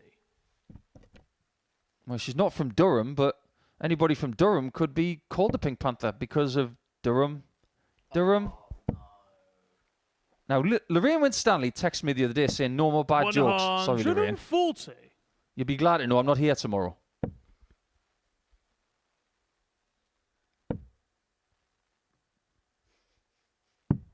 40. Kirsty require 41. Hutchinson looking at 41 to get the break in to take out the opening leg of this contest. Double 16 is what she's looking at.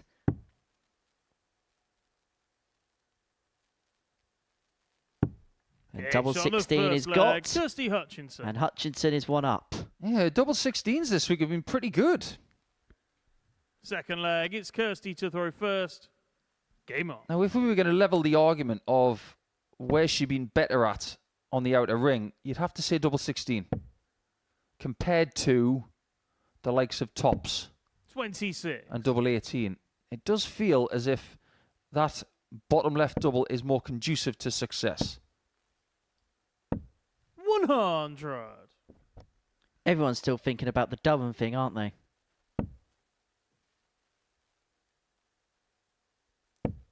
Once you get it in your head, you can't get it out. That's the problem. 40. It's like that day that you first hear the entry music at WWE of Joe Hendry. It takes days to get rid of it. 77. Say his name and he might appear. If he turns up here, that would go viral. Anything he does goes viral. 45. We've not had any viral moments as 60. of yet this week. But what we have seen is a really good standard, which day by day has incrementally got better from all of the 6 players that are involved in this group. 55.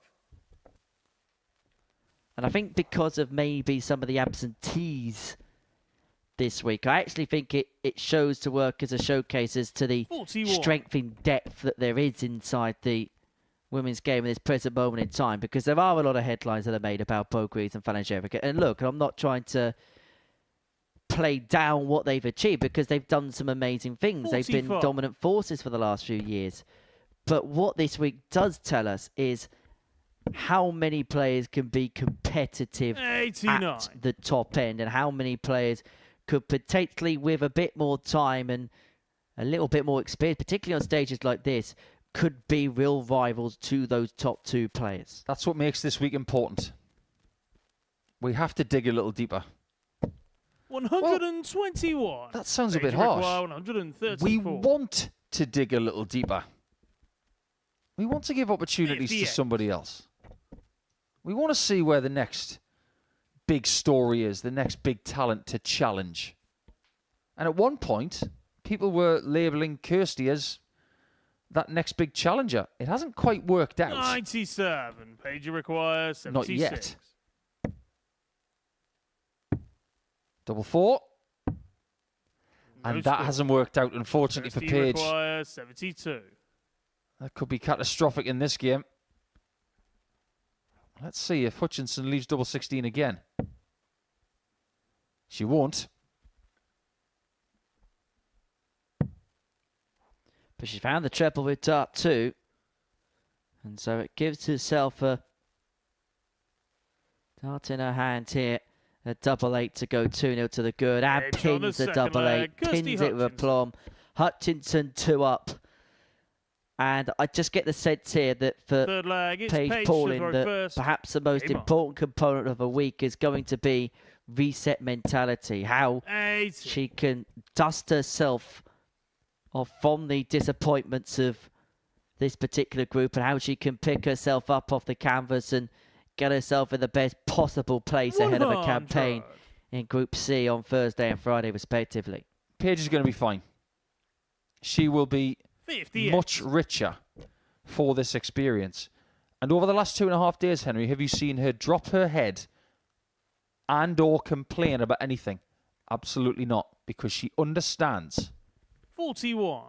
that this is a learning experience. Even for someone of her talent level, 57. she still has things to learn, and this is how you do it. We mentioned the word embrace with Kirsty Hutchinson at various points this week, but I feel like it's something that Paige Pauling's definitely doing here as well. Embracing the opportunity to come her way 125. And as we mentioned yesterday, sharing a practice room with the likes of Lisa Ashton, Trina Gulliver, some of the all-time greats of the sport, 140. picking apart their knowledge of certain things. It's a chance for her to not just grow on the hockey, but maybe just take some pointers off it as well. 100. But Paige left herself on a bogey, but it may well be an irrelevant matter because she's left herself on tops, and unless Hutchinson can find the 135, we'll get an opportunity to reduce the gap down to 1. That looks inviting. Doesn't get a chance at the bull to finish the match to give us our 5th consecutive 3-0 scoreline. And Paige is trying to stop that, which she does without hesitation. Back to 2-1. Kirsty with the darts here to wrap it up, and wrap it up quite comprehensive, which has kind of been the pattern of play in terms of the matches on this Wednesday.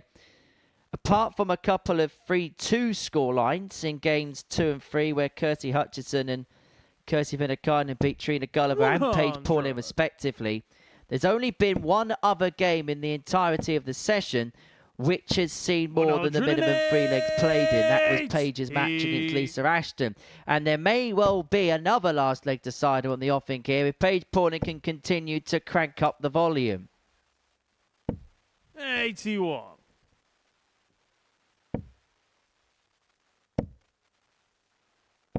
Oh, we were dreaming of it, so was she.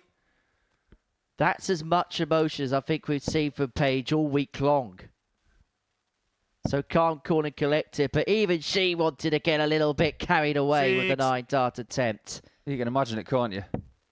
If she hits a 9-darter this week, first person she would text will be 44.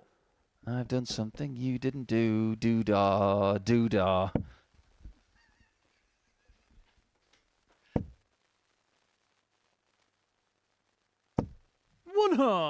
Paige, you require 152. The game's changing gear, changing direction, and the wind of change is blowing in the direction of Paige Pauling, who require 160. looks as if has found herself on top in this passage of play, but could Kirsty Hutchinson finish it off once and for all? Another one of them, double top for the biggest finish of the week. 120. Gave it a good scare. Yeah, one of the biggest we've ever seen by a lady in this building.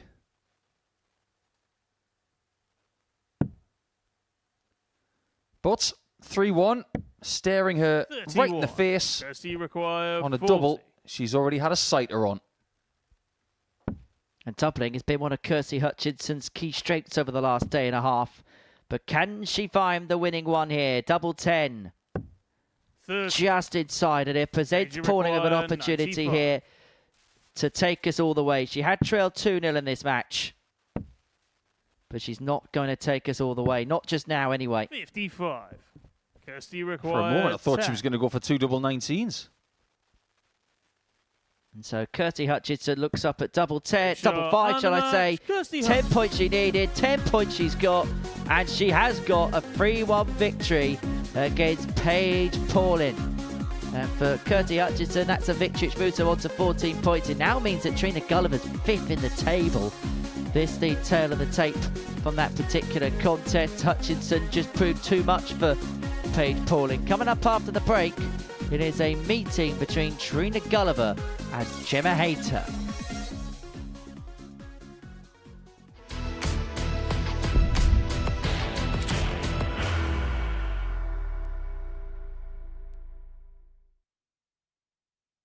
Are you ready to lift that trophy, Darius? Yes.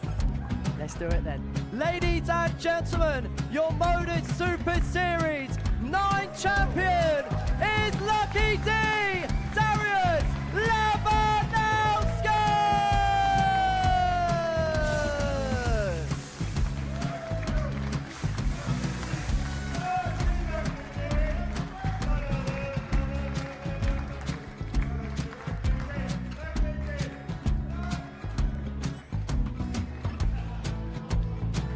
Well, what a wonderful night of darts we have seen, and we are ready. Our champion is ready, and it's true. So receive £25,000. The new Modus Super Series champion, the Terminator, Marvin Van Velzen.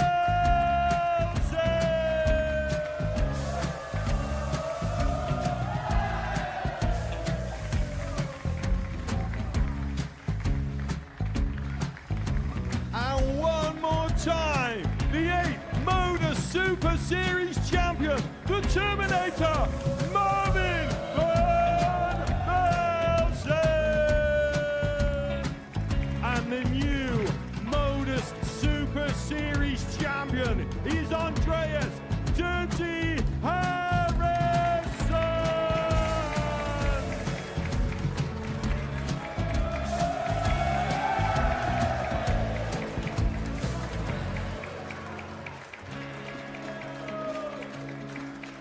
And one more time, the 7th Modus Super Series champion.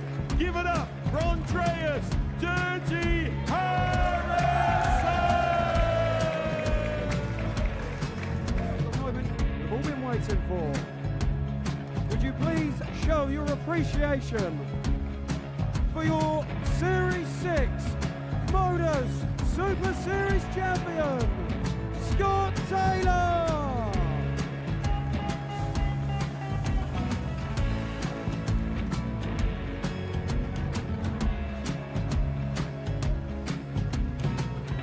One more time, your new Modus Super Series champion. He is Chucky. He is Jim McEwen. Ladies and gentlemen, your Modus Super Series champion, retaining his title, the Nuke, Luke Littler!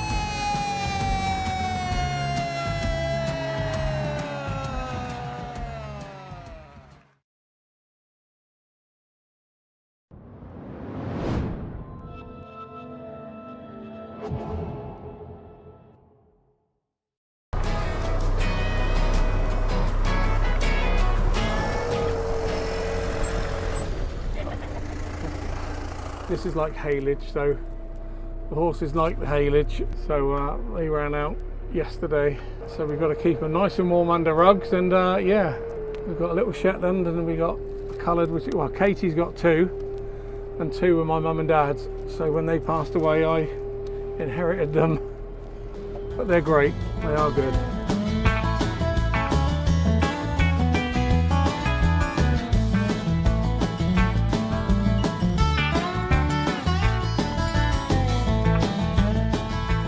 My granddad had set me going when I was about 7, and then I'd just keep going up and down the field until he came and got me at lunchtime. And then we come home again, and yeah, I loved it. I loved every minute of it. He's really old. He's one of my oldest ones. So I look after you, don't I? Nice little house to yourself, so that all the younger boys don't get you. What are you up to, young man? Let's keep an eye on him. Oh, been biting. So these are the original 2 mums. They'll have a little nibble. Oh, just push it off. Just shove it. Honestly, we won't do anything to it. Don't eat his coat. Just shove it. Don't. Just shove it off. Yeah, Scott Mitchell is on the farm in our latest Pluto TV documentary series. So it's not just an act. He does get down and dirty on the farm doing the daily work. We'll see a day in the life of Scott Mitchell on Pluto TV before too long. Our next game, game 11, is a meeting between Trina Gulliver and Gemma Hayter. And before we get this one underway, we've got some permutations to tell you about. Because if Trina Gulliver beats Gemma Hayter here, Kirsty Viinikainen will win the group. Kirsty can also win the group if she beats Lisa Ashton in the next game. If neither of those things happen, it will go down to game 15, the meeting between Gemma and Kirsty, to determine who the winner of Group A will be and will claim the first place through to Saturday night's finale. Yes, effectively, if Kirsty wins the next match against Ashton, 40. Gemma has run out of matches. And that is providing that she beats Trina Gulliver, 30. which she has done the last couple of days. And if we may say so, Gemma has really started to sort things out today. 140. After what was a very slow start, it was a poor opening against Lisa Ashton. She'll be the first to admit that. But the two performances back-to-back following 80. that have been very impressive, been very promising, and make signs just a little bit ominous for Trina Gulliver, who I just think maybe is hitting a bit of a wall at this 55. present moment in time. And we speak about reset mentality. Well, maybe she'll be looking at that in a scenario which probably looks like tomorrow afternoon now. And I've got to be honest with you, I didn't expect Trina Gulliver to be in a predicament where she was going to be playing in the afternoon. I fully expected her to be playing Group B tomorrow night. 83. But I do also want to read out a message that I've been sent. I've had a message this morning from David Williams, a.k.a. Darts for Fun. 45. He's just sent me a message to say, wow, just tuned into Pluto and the Women's Week is just brilliant. 98 average, and he is giving his support to Gemma Hayter over the course of the next few days or so. 45. With the notable require exception of 123. Paige and Trina today, everybody else has been having great fun. Playing some great stuff. 98. There's almost another really good combination finish from Gemma. We'll see David onto his Elias Darts for Fun in a few 43. weeks' time at Germany the required 25. Modus Super Series Red Dragon Influencer Showdown. This is the change of plan from Gemma. 21. She was looking at double 8 a lot on 25 earlier this week, but has now changed to 17 for double 4. 60. Germany require 4. No more singles needed. Game shot on That'll the do. first leg. Gemma Hayter. These two Second leg. It's players Gemma to throw are in first. Game on. different places at this present moment in time, and it's fairly visible to see. 44. Weirdly, I'm just looking back at Women's Week 1 and 2. 99. Trina Gulliver has been in Group A both times. And on both occasions, she's finished 4th with 12 points. She already has 40. 12 points. But in order to finish 4th again, or better, she's going to have to win a match. 30. Improvement is always seen extrinsically as doing better with numbers or achievements than before. 140. With all of the permutations aside, if Trina wins one more match, either against Gemma or against Paige, 59. she will have done better than the previous 2 women's weeks. That has to be a good thing.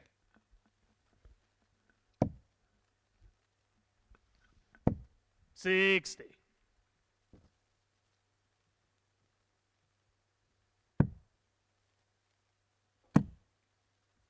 Stay away from that one. 61. And she didn't want that one.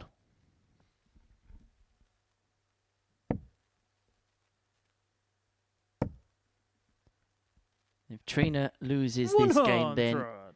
she can still finish on 14 points, but because Ashton and Hutchinson are to play each other in the final round of fixtures, she would be guaranteed a place in Group C on 81. Thursday and Friday Germany afternoon. require 117. It's not a bad thing considering how profitable Group C has been over the last couple of series.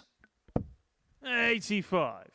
I just get the sense that Trina would be very happy at this present moment in time. Look, she has a never quit attitude about her, but I think she will 42. almost be relieved when the Germany day's over, require just to 32. get out of here, get some food, relax, and get ready for tomorrow's action. Gemma Gemma Hayter may not be playing tomorrow. She needs to win this one and hope that Lisa Ashton does her a favour in the next, but she's doing her side of the bargain. 2-0 up. First. Game on. Are you smelling something, Henry? Because the way that Lisa's been playing today,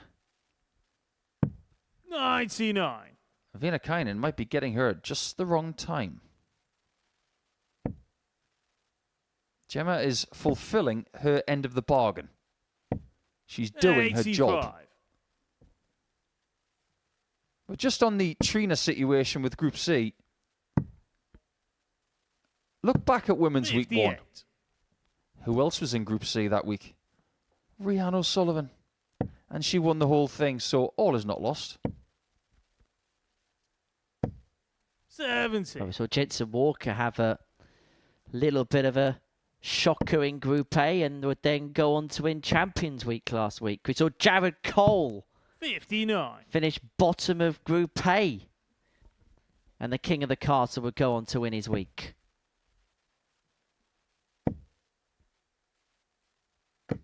60. Why is she staying on the 20s there?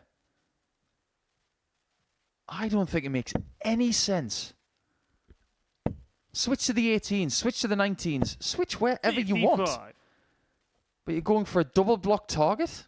Just don't get it. Go for that one because that is unblocked. But when you miss it low 140. and you nestle your darts the way that Gemma does, it doesn't make sense to stay on the same target if it doesn't give you any benefits.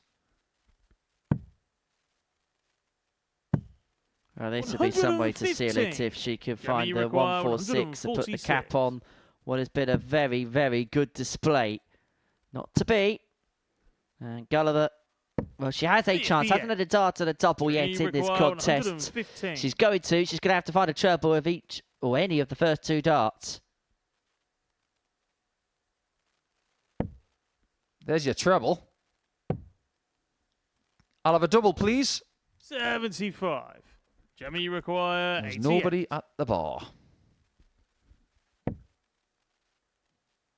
That's been Trina's strength, but can Gemma Hayter finish this game off? Bullseye is not 49. found, and so Trina, the you Golden require Girl will 40. get 3 more tops. This time. Yes, Shot great the marker. third leg. Trina Superbly used. Authority on dart Gulliver. 2. Fourth flag. It's Gemma to throw first. Game on. But now the problem is must break.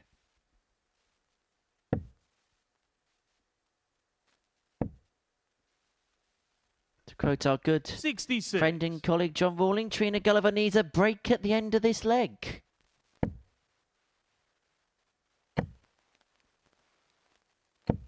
$85.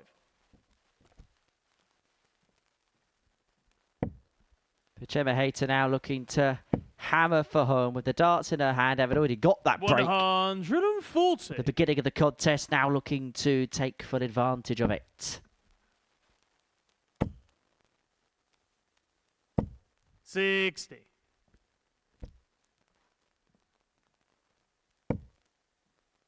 Has had a few ragged darts in this contest, but on the whole, 121. this has been really impressive from Gemma. And that's how you improve.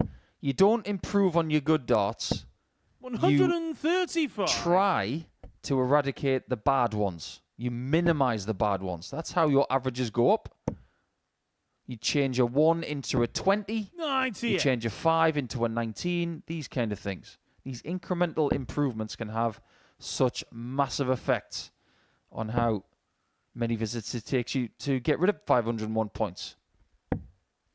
27. Gemma Hayter looking to do so for the third time. It would keep her in the race and it would condemn Trina Gulliver to Group C. It's 88 and now 4. 68. Not to be. A couple of match darts have come and gone.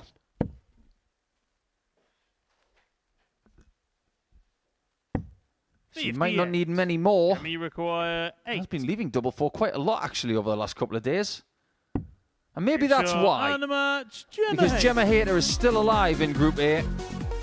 She's done an excellent job there of asking the question of Viinikainen, who is about to take on Lisa Ashton in one of, if not the most important game of this group so far. Trina is still looking for her first victory of the day, and she will take on Paige Pauling in game number 13 to get that. But most importantly, after that 3-1 victory for Gemma, it's now down to Viinikainen and Ashton to tell the story.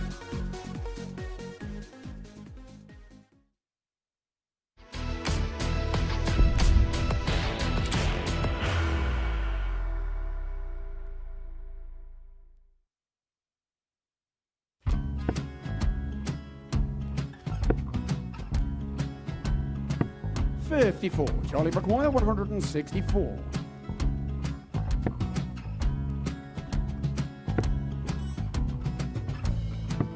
44.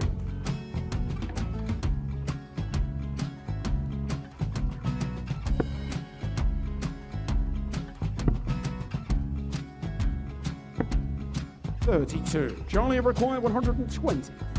Well, 120. He's got a fair, at least 2 handfuls of this. Just needs to stay 60. there. That's a good shot. Halves his score. Leaves himself on a 2-darter.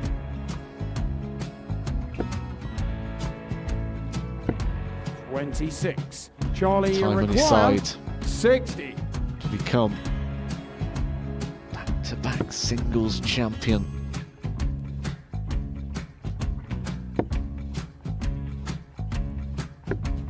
$40. Definitely a couple of nerves in those last 2 darts. But he'll be coming back. It's a moment he's been in before this situation. Standing at the back of the stage, Charlie approaching the requires Yoki with a 20. chance to win the title.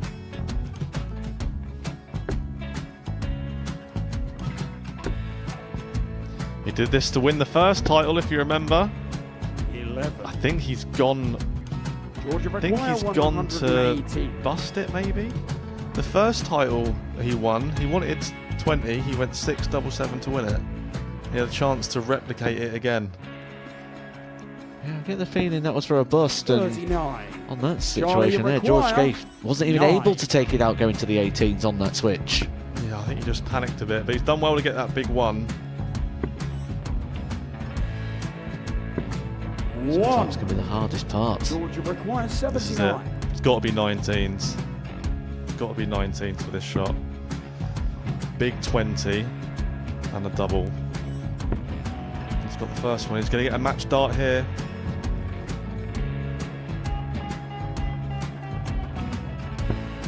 $59. Charlie Threw the entire require body into that 8. one. Just didn't want to let go of the dart.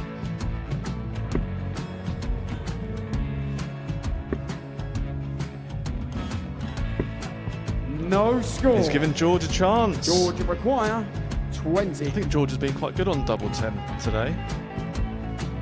So many opportunities for Charlie Murphy. Go Couldn't get the gets job it. done. Got out the match!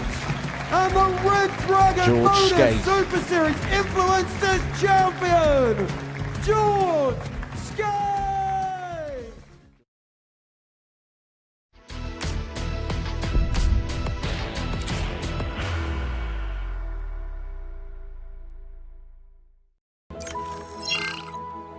Anyone who's going to try and attempt to Luke Littler again, my money's on this man. Here comes Jaden Walker. 180! Oh, hold on.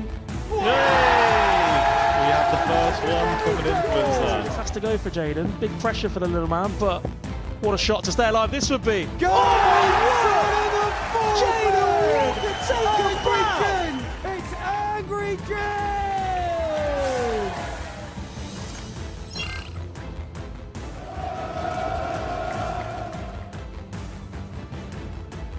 For a 2-0 lead, who saw this coming? Games on the second leg!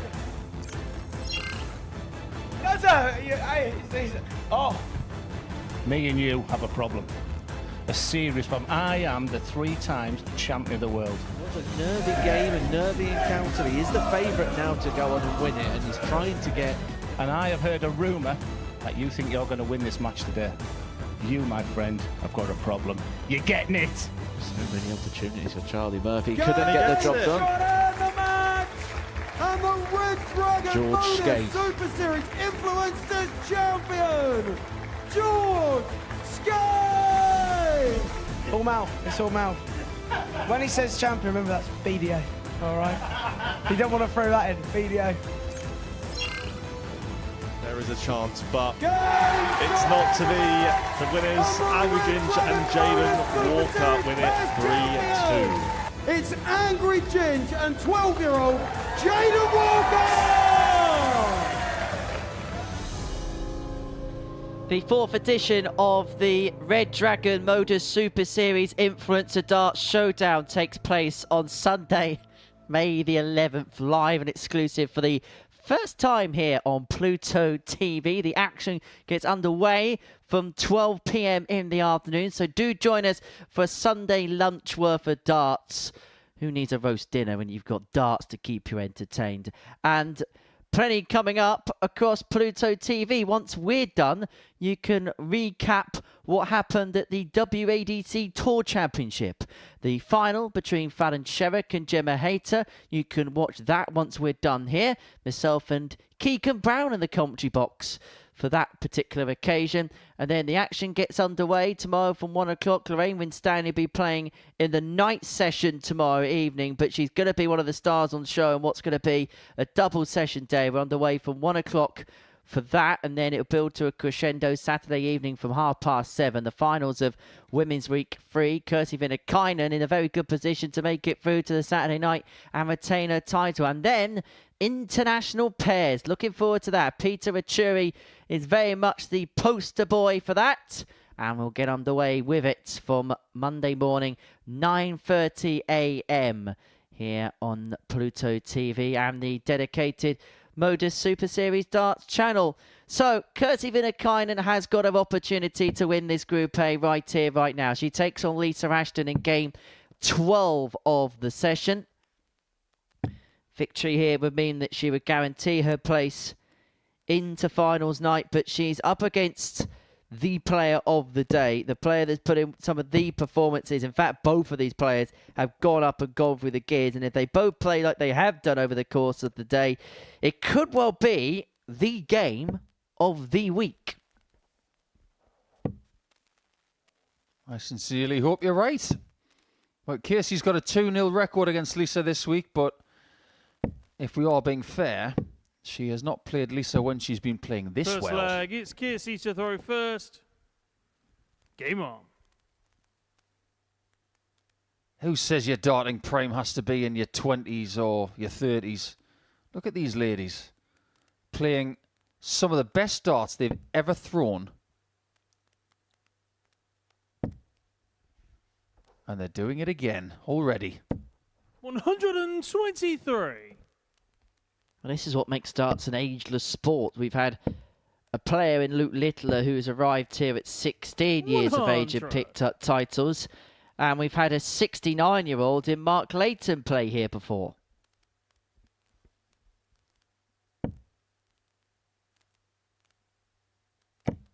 If Paul Lim played here, he'd be older than 69.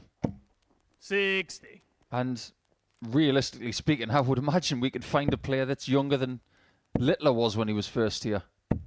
100. Look at someone like Jaden Walker or Jack Johnson. They are well younger than Littler was when he was first here. And would they cause problems for people in a Group C or a Group B? Absolutely.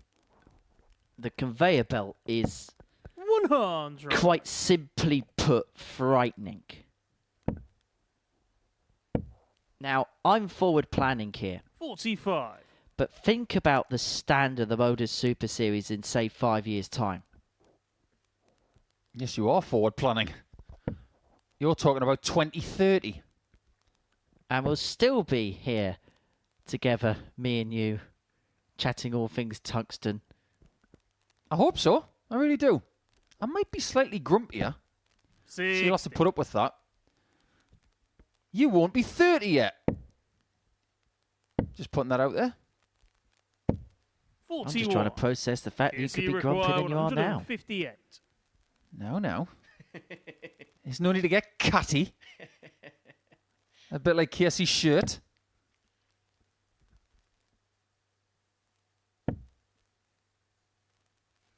Well, this is a little bit of a slow start from Lisa compared to what she's done earlier today. I just wonder if she struggles with having a bit more thinking time behind Casey. 140. This game might give us a Casey clue. require 113. Well, Kirsty is of the 6 players the most methodical of them. It's just the way that she goes about her business. But she goes about her business in a very proficient manner too. But she's not going to take out the 113, and so Ashton will return for 75 to get an opening leg break and to inflict an early blow upon the Finn. What to do, what to do.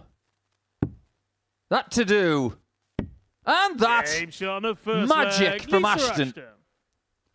Whiz bang. That's how she makes miracles happen. Second Well, that's leg, the it's second Lisa to time throw she's first. had a Game on. unintended double-double today after the 8-8 in her opening match against Gemma Hayter. And 140. she'll be hoping that just like Gemma, she'll have Kirsty Viinikainen's number as well. I dare you to go up to Lisa right now and say, that was accidental. You might get a bit of a stare. 59. She has got these tricks up her sleeve. 101. What is it about darts that are delivered swiftly that makes it look even better? It's just the flair of it, isn't it? It's like a tennis player who has a very, very quick serve. They're just so good on the eye. 100. Do you remember John Isner, the American, who could serve them at like 130 mile an hour? Yeah, he was rather powerful in the serving department. So was Mark Philippoussis. Andy Roddick. It's the noise the tennis ball made when he served. Seriously. Never forget that game he had against Nicholas Mahou. 60. DC It require lasted so long, 160. it was longer than my flight from Sydney to Toronto.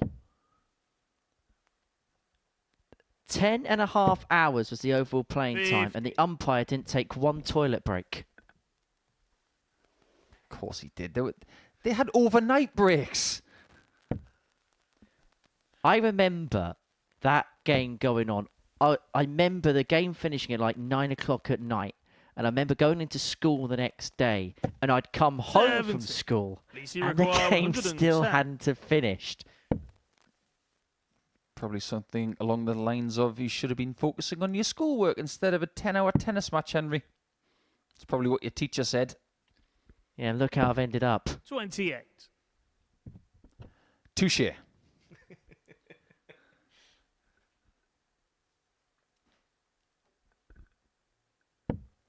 Well, Ashton looking at 82 to dent the plans of Kirsty Viinikainen here.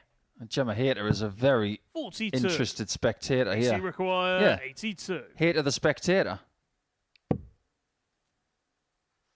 Lisa Ashton's not the only one with little bits of magic up her sleeve.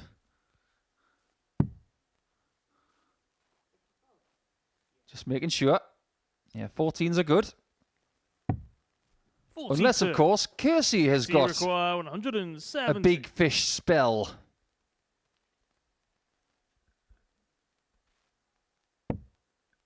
Not to be, and so Ashton will have 3 darts in her hand, a double top to double O advantage in the contest.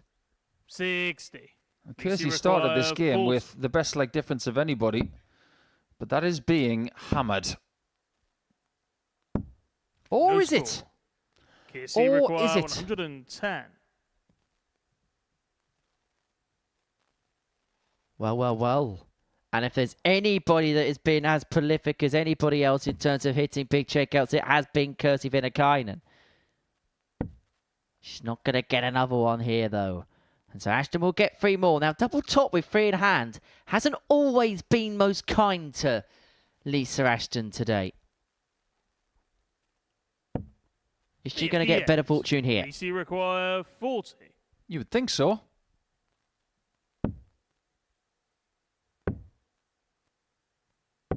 Oh, 30. no. Kissy require 52. Viinikainen is getting very fortunate here.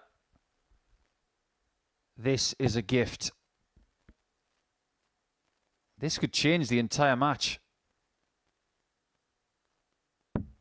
Game shot on the And look what happens when you give her a chance. Level at 1-1.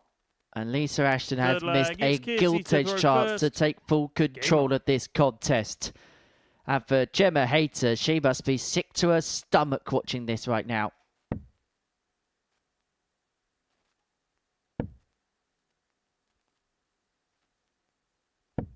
$60.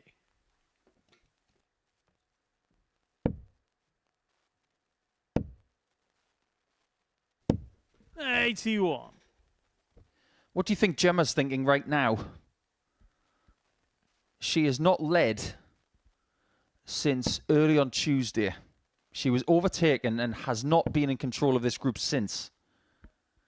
Is this going to be another one of those situations on a Wednesday where somebody could finally get to the end unexpectedly, like Scott Campbell last week? 100. Well, Gemma Hayter's thinking, for goodness sake, Lisa, please do me a favour. That's all she's thinking. You don't know, but you've just quoted Coming to America. 140. Lisa, please.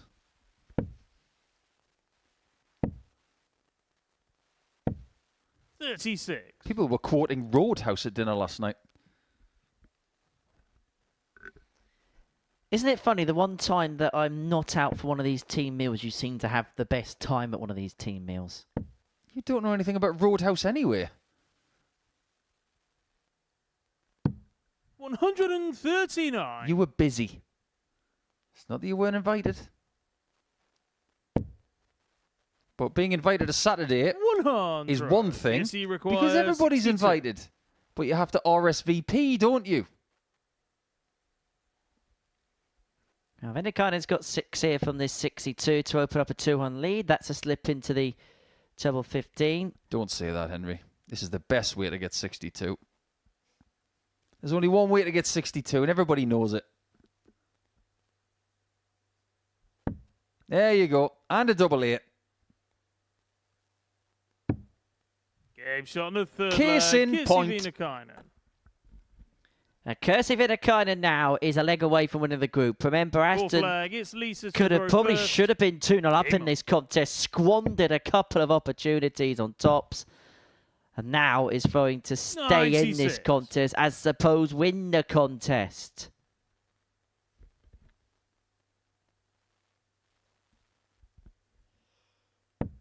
This really has been a game of doubles. 2 out of 2 for Kiersey. And Lisa missing 6. 60. Because of her leg difference, 100. going into the last round of play, if she loses to the Finn, this whole dynamic of the table takes shape. Kiersey goes through to Saturday, and Lisa Ashton just has to do better than Kirsty Hutchinson 125. when they play in Game 14. That will be a shootout for Group B. 98. Well, if Lisa Ashton turns this around, we've got a couple of shootouts.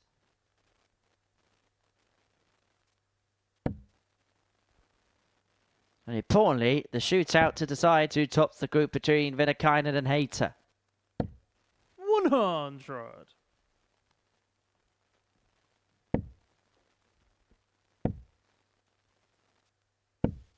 And 55. Lisa seems to have lost her grip on this game a little bit. It's very hard to establish a rhythm against someone who is not like you. I was talking about Justin Pipe yesterday because it was the anniversary of the first European Tour victory back in 2012. When you play someone like Justin, for instance, it's really tough to establish rhythm. 100. Kirsty require 116. Well, Ashton's beginning to rediscover it, but is it a case of too little, too late? She's left herself on a single to double to take us all the way, but that's dependent on whether Viinikainen can take this 116 out or not. The answer's no this time, and so the Lancashire Rose will return looking at 52 to make it 2-2.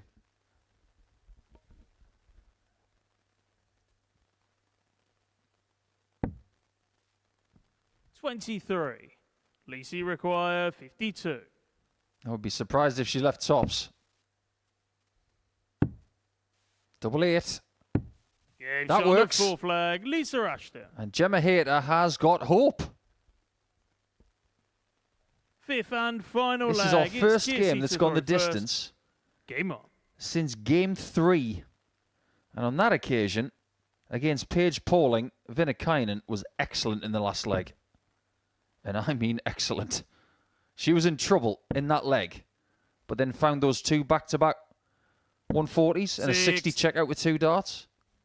She might need something like that again. Well, Ashton's been given an opening. Troublous visit for Viinikainen has been punished by Ashton with a 140. And suddenly, when it looked like Ashton was just beginning to fall by the wayside, she may be finding a second wind, and she may well be the favourite to win this last leg now. Viinikainen knows the consequence of victory here. And having brought it back to 2-2, hasn't found a power treble, and Ashton's powering on with trebles. Back-to-back 140. She has taken full control of this last leg decider.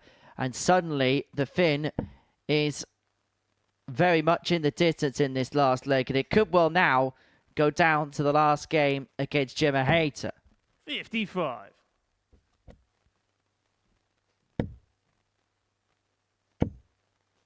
Should be a switch here. 17s are screaming. 60. Imagine if the treble did scream. And it would only stop if you hit it. That would be quite distracting. Maybe that's something we could do for the Halloween special this year. Here we go again. Viinikainen is going to find something big. Now, does she like this lie? She didn't. That's why she hesitated. DC require 161. So 161 here for Lisa Ashton to wrap the match up. Down for treble 17. Didn't have to go for the bullseye she hit. 97. But she's put herself in a very good position to take this match out.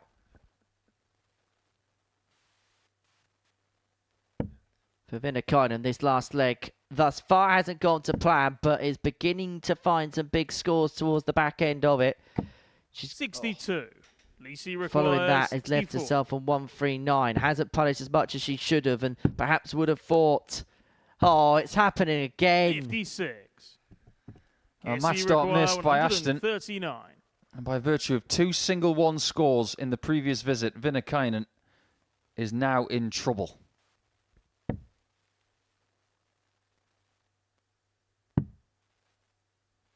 And so it's in the hands of Lisa Ashton now. 59. Effectively playing not just for herself, but for Gemma Hayter. She's given Gemma Hayter a bit of hope, and she's given Kirsty Viinikainen something to think about. And the Lancashire Rose moves on to 16 points in the group and moves in pole position to play tomorrow night. But it means that we've got a couple of games that will dictate and determine positions in games 14 and 15. As Ashton takes on Hutchinson, Hayter takes on Viinikainen. But next up it is Trina Gulliver against Paige Pauling.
Welcome back to the Modus Super Series, where before the break we saw Lisa Ashton beat Kirsty Viinikainen by 3-2. That means that game 15 between Gemma Hayter and Kirsty Viinikainen is going to be a straight shootout to see who is going to win the group. Elsewhere in this round, Gemma kept her hopes alive for 3-1 winning against Trina Gulliver, and Kirsty Hutchinson beat Paige Paulin by 3-1. So let's have a look then at the table, dot the I's and cross the T's as to where we are. Now, because of that win and the hefty legs difference that she's got, Lisa Ashton will be playing Group B darts on Thursday and Friday. Kirsty Hutchinson, Trina Gulliver and Paige Paulin will be in Group C, whilst, as you mentioned, Kirsty Viinikainen and Gemma Hayter will be shooting out for the final spot, or the first spot, shall I say, through to Saturday night's final through this Group A. But before that, it's a meeting between 5th and 6th before a meeting between 3rd and 4th and a meeting between 1st and 2nd. We are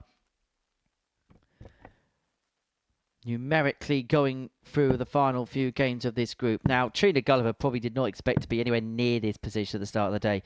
Was one of the favourites to go on and win the group, let alone be 5th. Up against Paige Paulin. And both of these players are kind of in the same predicament, aren't they? Just trying to reset on Thursday and Friday after what has been a really trying, testing, challenging day so far. Yeah, it has been challenging. 28. And unfortunately, we are going to be seeing our first winless day this week for somebody. 95. And we will have the result of that after this one. Gulliver does have a 2-0 record against Paige this week so far. 45. But Paige was in this position yesterday when she was coming into her 5th game and she won 3-0 against Hutchinson. 140. So maybe at this time of day, she's got enough reps in the tank and has seen enough to find her best performance. 95.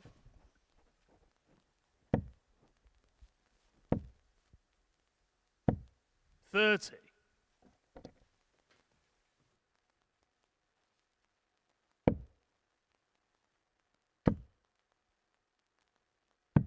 137. Well, that's much more like it for Trina to take control of this opening leg.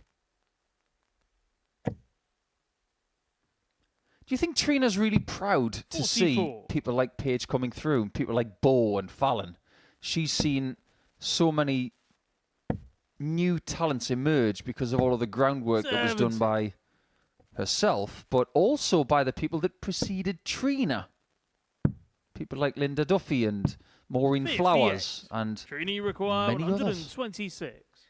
I've got to have a look at a 126. Well, she is somebody that wants to see the next generation flourish, but she wants to have her moments where she flourishes still towards the twilight of her career. But Trina has been spending some time with Paige. Actually spent a little while practicing with one another yesterday morning before the action got underway. I think she does feel like she's got this ambassadorial role within the women's game, but that's awkward on the double 16 there. She's got to be right of target here. 32. That was the best angle to go from. 76. She just didn't hit it. Paige hits On the that. first leg, Paige Paulin. Talk about punishment for missing your own shot. That was it in a nutshell. Second leg, it's Paige to throw first. Game on. But going back to your point, I think Trina Gulliver's really proud of the way that this game has developed and the amount of young talents that are coming through. However, I'm sure she's the most desperate player of anybody that's hoping that Bo Grease takes up a spot on the Pro Tour. Because it may mean her 10 World Championship record might be a little bit safer. I don't think she's worried about that. 139. A bit like Phil Taylor's not worried about someone overtaking his 16 because it's probably not going to happen. Not like Stephen Hendry being a bit pensive about 40. Ronnie O'Sullivan overtaking him. Some people are protective of their records. Some people genuinely do not care. 40. Because all you can do is your best throughout your career. And if you walk away with a stack of records, 96. some of them are going to be broken. It's as simple as that. There might be one that you really like to cling to. Trina would love to be seen as the best lady player of all time with 10 world championships, and it's never overtaken. That's not the biggest question, 90. Page you require. Question is, 139. where does the Women's World Championship go in the next 10 years? 83. Trina, you require 135. That's a bigger discussion. Yeah, that feels like an hour-long sit-down discussion more than a chat to have here. Yeah, that's why we're not having it now. Page you require 56. Paige might have this. Yeah, there's nothing wrong with that. Leg. Paige Pauling. Is Paige Pauling finding comfortability against the 10-time world champion? Third leg. Because she's putting in by far her best performance of the day against Gulliver. And I just wonder whether Trina Gulliver's tutelage has actually come back to cost her in this particular contest, because she's playing better. But the problem is, Paige Pauling's been taught every trick in the book by her and is using it against her.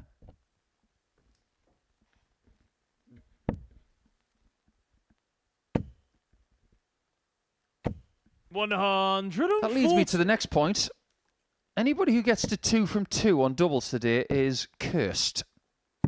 Gulliver did it in game 2 against Hutchinson. She was 2 from 2. Lost 3-2. Same happened to Paige Pauling against Casey Viinikainen. 95. We've just seen Casey lose being 2 from 2 on doubles. Paige might not get another dart at a double here, based on what we've seen today. 27. Well, Trina is all over this third leg, in full control of it to reduce the gap back down to 2-1. Picks off a chirp with her last dart to leave herself with a 2-darter upon her return. And for Paige, I think this is a leg that she'll just write off and go again on throwing the next. And so Gulliver's got all the time she wants to get the job done.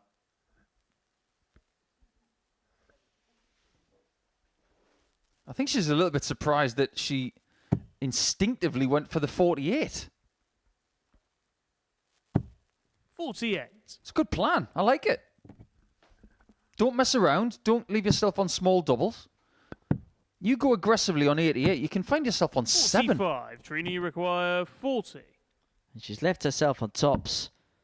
And with plenty of time at it. Game shot on the third Back leg. to 2-1, but Gulliver. Paige Pauling here does have the darts to wrap up victory. Fourth leg, to it's get Paige to throw a first. win a day. Game on. But she'll know she's going to get through to Saturday, that she's going to have to find more 134. on Thursday and Friday. But I think there's elements of this performance here against Trina in which she could take some encouragement from. 95.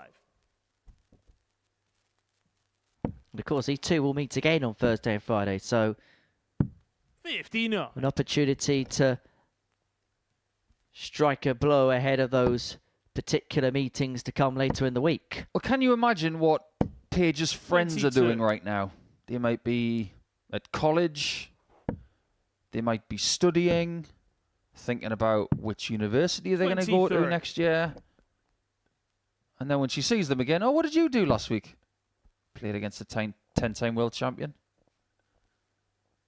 I bet the one line that Paige is sick of from her friends is, where are you going next? Estonia, 45. Portsmouth, wherever she wants to go, really. That's the gift of the game. And when you keep winning, you can keep travelling. 60.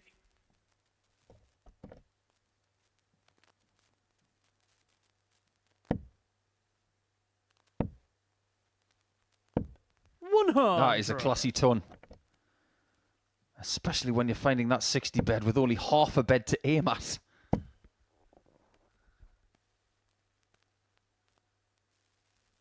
If Trina does go on to lose this game, Paige require 140.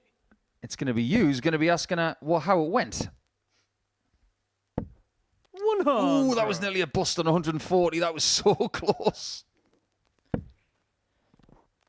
But all's well but ends well, and it may well end well for Paige Pauling on this Wednesday. Double top 40. to get a win every day in this Group A. That's low. Double 10. Recomposes herself. but cannot 20. fire home that winning double Trini as of require yet. 140. Gulliver still in the game, but just. Ironically, on 140. And that one has ricocheted 80. the wrong 80 way. required, 20. And so Pauline looks at double 10, now down for double 7. 6. Doesn't go, and so Trini Gulliver requires 60. has an opportunity to take us all the way.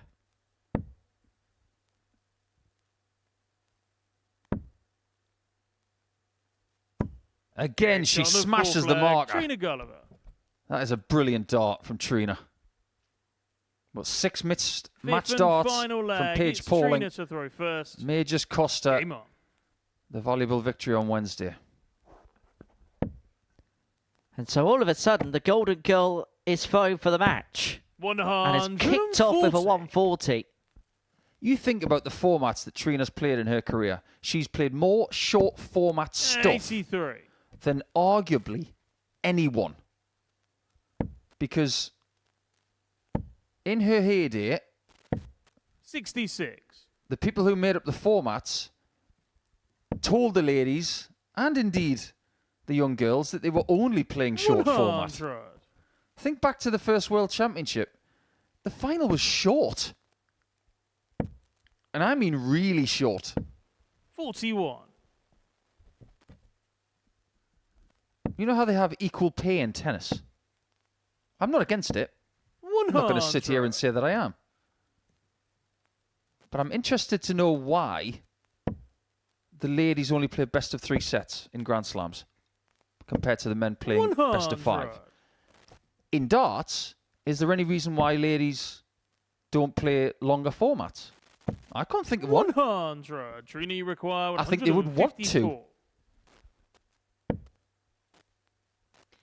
Well, it was 2014 when they moved the format for the final up from best of 3 to best of 5. And it was only when the WDF took over the Lakeside did they continue to extend the other rounds. The women's final now best of 7 sets, the semi-finals best of 5, the rest of the tournament best of 3. 58. Trini requires. Trina was 2-0 down in this contest. It looked like she was on the wrong end of a heavy defeat, but she's got a couple of match darts here.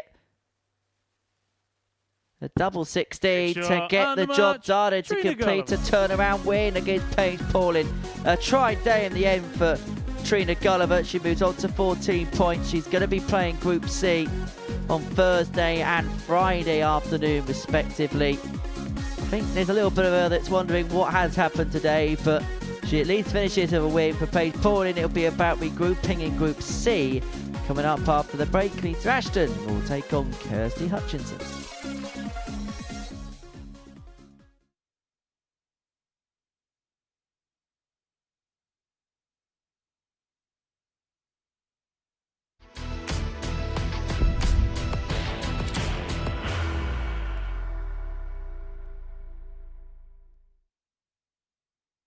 Are you ready to lift that trophy, Darius? Yes. Let's do it then. Ladies and gentlemen, your Modus Super Series 9 champion is Lucky D, Darius Labanowski!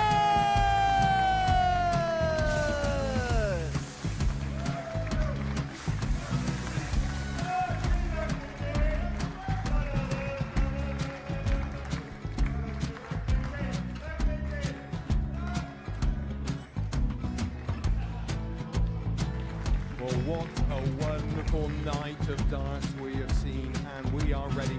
Our champion is ready, and it's trophy. So receiving the trophy. £25,000. The new Modus Super Series champion, the Terminator, Marvin Van Velzen.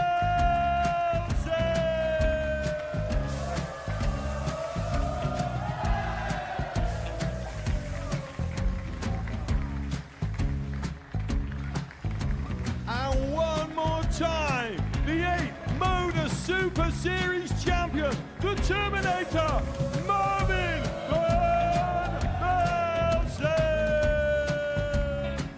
And the new Modus Super Series champion is Andreas Dudley.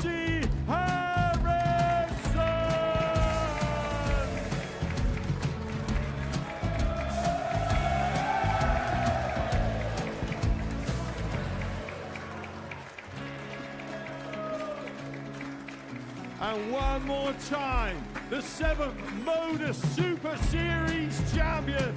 Give it up for Andreas Dirty Harrison! The moment we've all been waiting for. Would you please show your appreciation for your Series 6 Modus Super Series champion, Scott Taylor!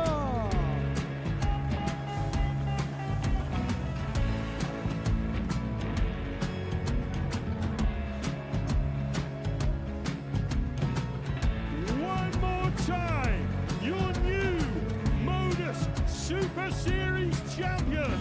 He is Chucky. He is Jim McEwen. Ladies and gentlemen, your Modus Super Series champion, retaining his title, the Nuke, Luke Littler!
Welcome back to the Modus Super Series on the live lounge here in Portsmouth. Before the break, Trina Gulliver got the better of Paige Pauling by 3 legs to 2. And as you saw there, tickets are still available in limited supply for Saturday's finals here at Women's Week 3. Head over to www.dartshop.tv to get your tickets for that.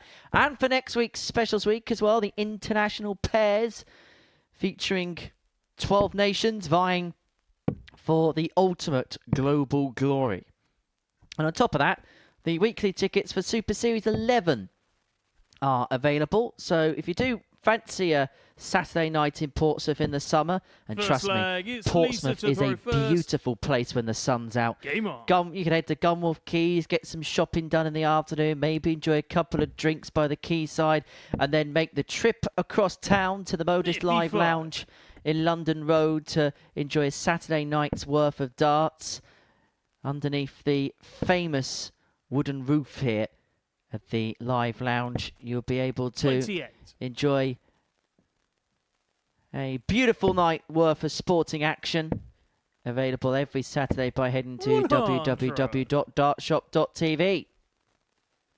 Welcome back to the Modus Super Series after that short interlude of Henry Deacon's tourist in Portsmouth moment. 60. There may not be an inch of this place that he doesn't know. Yeah, 60. pretty much. That's what we're going to have to do. We're going to have to quiz you on Portsmouth facts.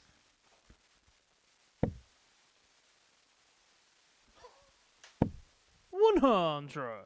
How many people live in Portsmouth? About 200,000? Somebody told me 54. when we first came here that it's the most populated city in Europe that isn't a capital. Most densely populated non-capital city in Europe. So if you are coming to the Modus Super Series and you are travelling by car, parking spaces are at a premium. 45. So we would encourage coming by public transport. Plenty of local railway links. The train station is the best part of a 10-minute taxi journey to the venue. There's local bus services that operate literally just outside of the venue as well. It's really nice to know that you're extending Henry Dickens' tourist moment to a minute. 40. Just to answer your question, 210,300 is the population. Knew you were going to be close. If I walked up to Lisa Ashton right now, how many people live in Bolton? She'd say, I haven't got a clue. Apparently she's from Newcastle. Should do accents. Well, she's on tops after 18. That's something we do know as a fact. 94. Lisa, you require 40. Gave her problems in the previous game. And 20. it's happening again. Kirsty, you require 134.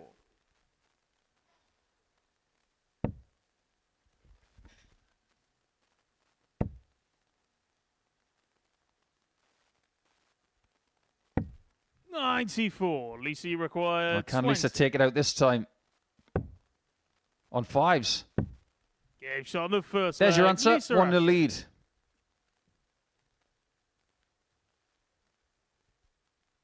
Second leg, it's Kirsty to throw first. Game on.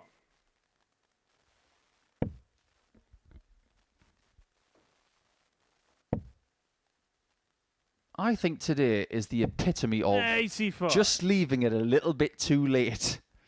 Ashton started the day in 5th position. 100. She could actually finish 2nd. That's ridiculous when you think about it. 100. She can get to 18 points. And if Casey Viinikainen takes out Gemma Hayter in the last match by a certain margin, 60. Lisa will finish 2nd. When she wins this game, she will have more gains today than she did on day 1 and day 2 combined. Lisa did finish 2nd in Group A the last time she was here in Women's Week. And on that occasion, she finished on 22 points, which is what Viinikainen could get for winning this group if she beats Hayter, who has the points record for Group A in a Women's Week at 24. 45.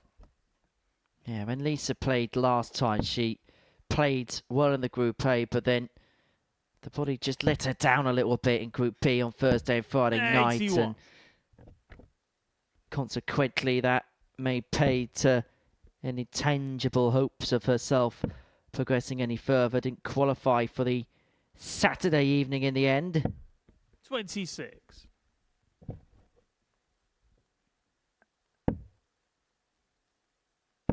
She's losing the line a little bit here. 41. Not able to recover. You saw a little bit of exasperation there. Maybe a tiny bit of tiredness starting to creep in. And you wouldn't blame any of the ladies for this. They don't play serial format like this all the time. 99. Like some of the men do. How many of these players here in Group A, and indeed the other groups, do they play vaults in ADC darts? If you're not succeeding at Women's Series darts, you might not be playing a lot of consecutive games like Kirsty over the course of this season. This is an endurance act. But experience could be one of the key traits for Lisa as the week draws to a close. And the fact that she knows what it's like to play the full week in a Women's Week, but she's played a lot in the Regulation Super Series as well. But that's a miss of the big number. 3rd time that's happened this week as well. 36. Maybe just require 80. being a bit too cautious. 2 10s. To level up a 1 apiece. So what a perfectly taken combo that was from Kirsty Hutchinson. 3rd leg, it's Lisa to throw first. Game on. Kirsty can finish 5th in this table. 121. But how many times have we said this over the last 2.5 years since we came to Portsmouth? A person finishing 5th who has gained confidence in the first 3 days of the 21. week. Because I see this for Hutchinson as a confidence-building 3 days. It's not been a debilitating 129. experience, this group. It's been nothing but positive. I feel like the results are the secondary outcome for Kirsty Hutchinson this week. Of course she wants to win games, but I feel like the primary objective is to get her game in a place that she feels is moving in the right direction. And there's been signs and there's been glimmers this week that that is certainly the case. 91.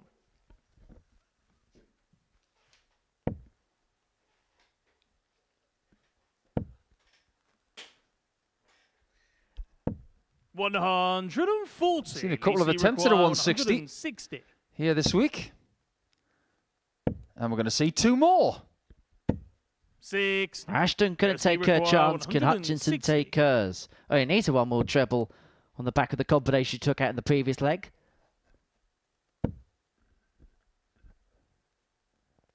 Ashton on a ton to 70. open up a 2-1 lead Lacey in the require contest. 100.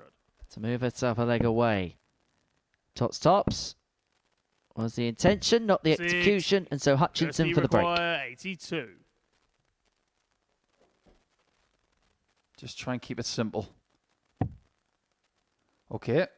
This is a version of simple. Now it's the bull. 39. She hasn't had any great Lacey experiences on the require bull 40. here in this group. That's one thing that has been missing. Lisa's not Gave missing. shot on the third leg, Lisa Ashton. It was close, but it was close enough. Doesn't matter whereabouts as long as it's Fourth leg, it's Kirsty to inside the first. wires. And that's Game on. exactly what's happened there for Lisa Ashton to move 2-1 up in the contest. Kirsty Hutchinson trying now to stay in the match. 64.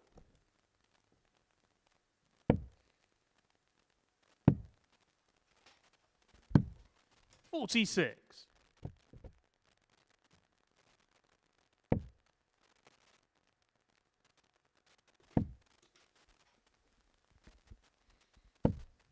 $100.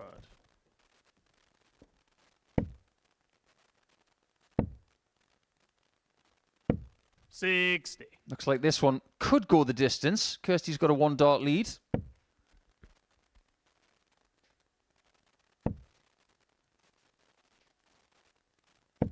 $60. Well, it's now a 2 dart lead, but that could be eroded pretty quickly. something like that. 140.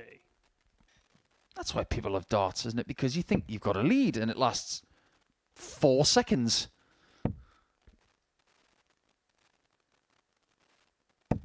$60.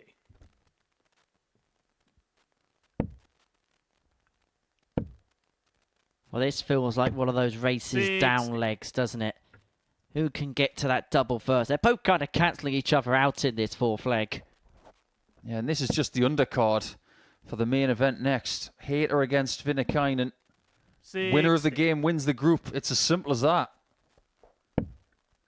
Although the main event of the afternoon doesn't quite have the same feel to it, does it? 90. What's wrong Kirsty with that? require 157. I like a good afternoon main event. I dare you to say that at lunchtime. They always think they're the main event 47. until dinner comes Lacey along. require 105. So 105 then to wrap it up. She's already had a 101 today. And Great add shot. the 105 for the Lisa finishing touch to what has been a superb day for the Lancashire Rose, Lisa Ashton. 5 wins from 5 for the 4 times world champion. And we're going to be seeing her in Group B on Thursday and Friday night. And it's Lisa Ashton just peaking at the right time, because some of the performances today have been nothing short of extraordinary. And for a 3-1 win against Kirsty Hutchinson to round off her campaign. After the break, it's a shootout to see who tops Group A as Gemma Hayter takes on Kirsty Viinikainen.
a lot actually over the last couple of days.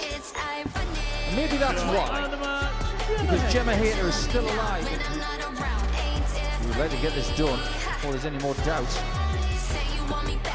Well, there's no doubt about it now. Kirsty Viinikainen is all.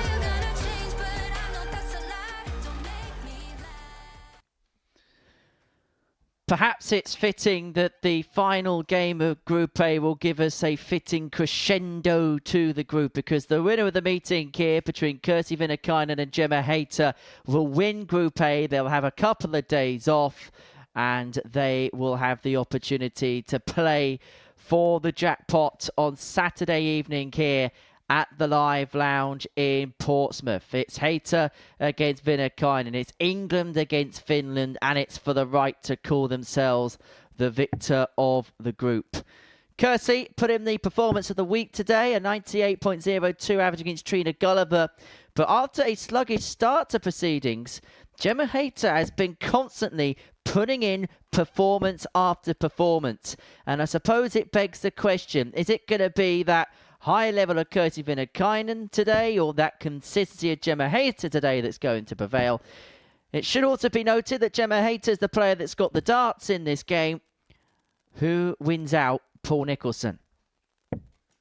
Yeah, this is a tough one, because if you look at their daily table, 3 wins each, and there's 1 leg separating that column as well. So this is a very fair fight. However, without revealing my pick for the game just yet, I think there's something else to straighten up. Throw first. Game on. Who would be most disappointed to not win this group? I think Gemma, at some point today, was thinking, I've just left myself too much to do. But now that she has this chance, she doesn't want to miss it. 100. I think if Viinikainen doesn't win this group, she will be more disappointed than Gemma. I've got to lean towards Hayter with the darts, but I've been wrong before. It feels too tight to call, if the truth be told. 100. It's one of those where, if you like to sit on the fence, this is probably the perfect matchup for you. Yeah, we can call this a Humpty Dumpty game. 108. But he was sitting on a wall. Kirsty Viinikainen, after that 180, might be up for a great fall.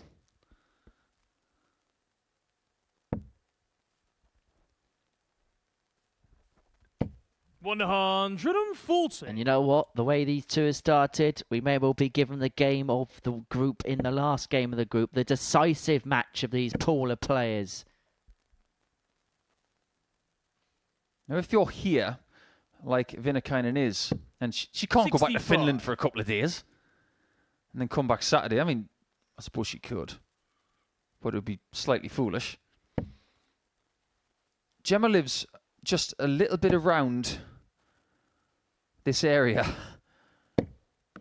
120. She can do whatever she wants for the next couple of days if she wins this group. 156. And she can try and put right what she did in Women's Series 2 by winning Group A and not winning the week. 45. Kirsty require 100. Regardless, she's got the best of both worlds. Even if she loses this game, she'll have the days off to spend at home on Thursday and Friday afternoon before then playing the night sessions. First chance, Viinikainen.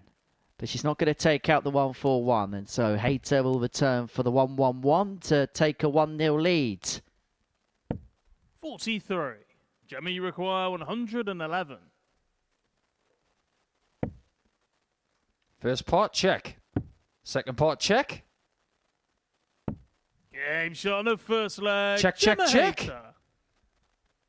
Gemma Hayter strikes the first blow. A ton-plus finish to take the opening leg. Game on.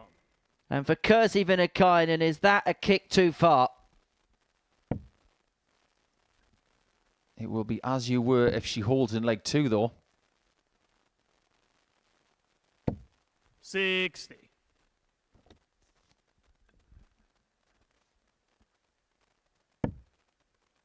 She's finding that range again. She most definitely is. 95. And it doesn't matter that Lisa Ashton has been perfect today. She did leave herself with too much to do. So it just goes to show, and it proves that Group A is a 3-day challenge. 125. You can't win on Wednesday if you don't do enough in the first 2 days. These ladies did do enough. That's why they've got this opportunity. Lisa, however, in Group 40. B is going to be very hard to stop. Group B this week, Laura Turner, Lorraine Winstanley and Rhiann O'Sullivan. Some very familiar foes. And they will be joined by the loser of this match. The commentator derby between 6. Lorraine Winstanley and Laura Turner. Is that what you're going to call it? Yes. And you know me, once I stick with a name, I stick with it forever. 100. Okay. Just quote Sam Spivey. Well, if Sam was a bit more vocal, I think he would have said something about it, but 60. as much as we love Spivey, he talks about as much as a fish.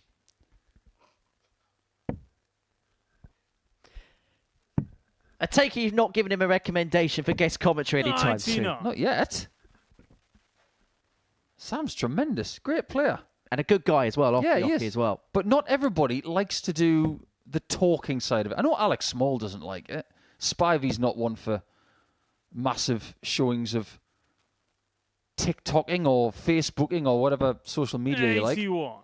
Gemma, And you require interviews. 167. Some people like to let their darts do the talking. Well, this really would do the talking, but Hayter isn't going to land a haymaker with the 99. 167. But Guess she's you going to put require herself in a good position unless 115. Viinikainen can find the second ton plus out in as many legs.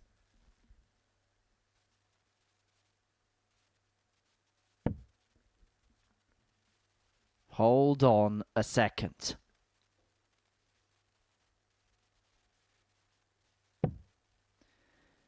Gemma Hayter's staring at that tops fixatedly and will 75. be relieved that Gemma, you Viinikainen couldn't require find it. 68. That's a beautiful shot. Shot on the second leg. Beautifully Gemma done. Hayter. Break of throw. Don't hate the player. Hate the game. And we Third don't leg, hate the it's game Gemma to throw because first. it's fair. Game on. Someone misses a double, someone hits a double, and the latter, there you go. 93.94, the Gemma Hayter average. 32 darts to get herself to the position where she is now, a leg away from winning the match. When she needed a big performance the most, she's found one. And if you're able to do that and call on that repeatedly in your career, you're going to win a lot of titles. 85.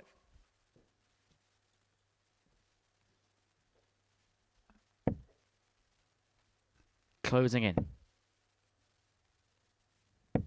45. Don't say those two words when I'm around. Makes me think of Stan Collymore. The infamous Martin Tyler commentary. Oh, yeah. Kevin Keegan's head over the Carlsberg sign. Other beers are available. Probably.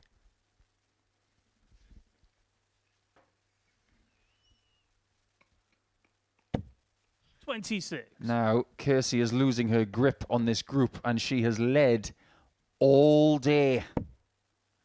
That loss to Lisa Ashton in game 12, 43. it has given Gemma this chance. And if you're in the position where you can win one of your last two matches to progress, and you don't, that means the head department is going to be tested when you're not playing over the next 24 hours.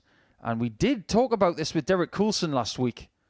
He responded valiantly, and he still made the Saturday and had a personal best run in a Modus Super Series Champions Week. However, there's a break opportunity here for Kirsty because Gemma Hayter's gone 9 darts without a power treble. She's in front in this leg, but she's very much catchable. But maybe Kirsty Viinikainen is beginning to see Gemma Hayter race towards the checkered flag, and maybe the foot's been put off the gas because the mind is saying that the race has been run. And it will be won by Gemma Hayter potentially in a few moments' time.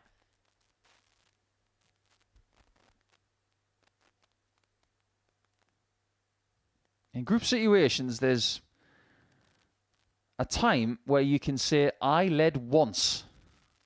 And that was right at the end. Scott Campbell was like that last week. He found himself in the lead right at the end. And he was climbing the ladder gradually. This is not one of those situations. 55. These two have been the leaders. And we have seen people try to climb that ladder. Unfortunately for Trina, she is going to finish in 4th position again for the 3rd consecutive Women's Week Group A. 60. And even though Kirsty Gemma, you require 130. Hutchinson, that is, was climbing the ladder, she's going to finish in 5th. But 1st position is very much up for grabs. 58. It could be clutched 145. very, very soon. Unless Viinikainen has an act of sheer darting defiance. But the triple 15 isn't going to go. She's not going to get a look at Tots. Hayter will be hoping for a dart at that target at the end of her next visit. 90. She should get at least one. Gemma, you require 80. But this is a group-winning situation. But there's the slip into the triple 5 at the worst possible time. And so it means it's the bullseye. It's not there. 38. And Kirsty Viinikainen 55. gets a reprieve. And that was the characteristic miss of Gemma. Left of target. Oh, and there you go. It's another chance. And that's the biggest reaction we've had from Kirsty all week. Because she knows it's probably game over now.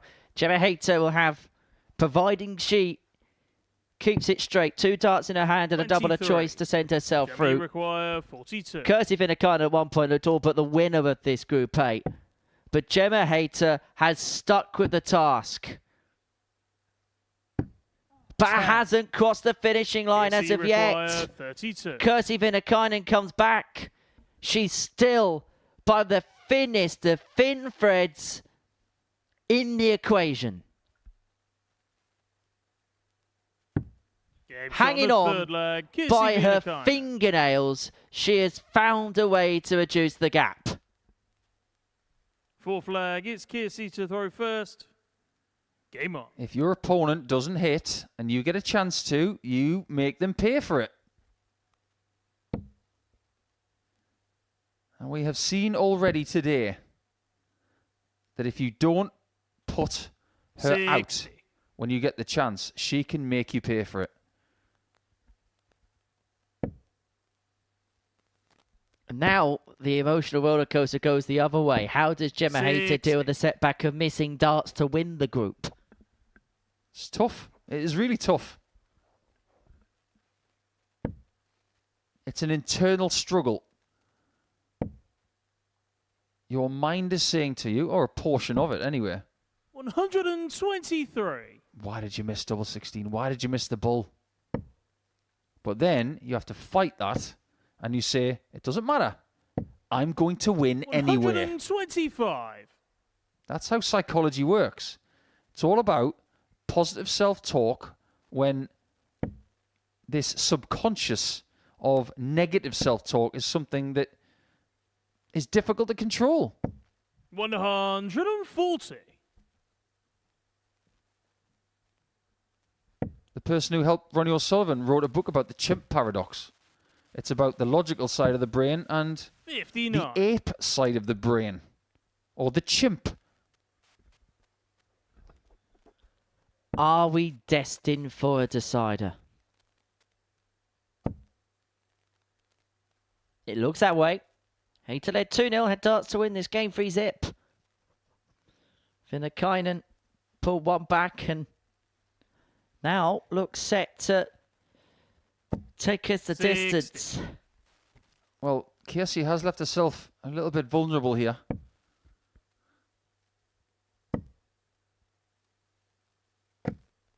But is that enough? Kirsty require 118.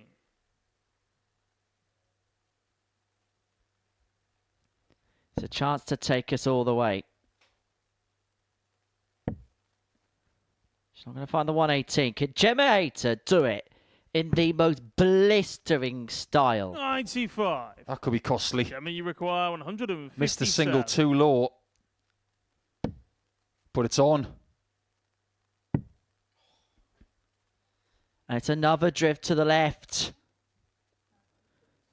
At the worst possible time. But Viinikainen comes back for what is 141. a very awkward finish. And Hayter's left herself on a double. And when you've just missed a single, that makes this shot even harder. Composure is the key word here. The biggest of threes and now the biggest of darts at double 10.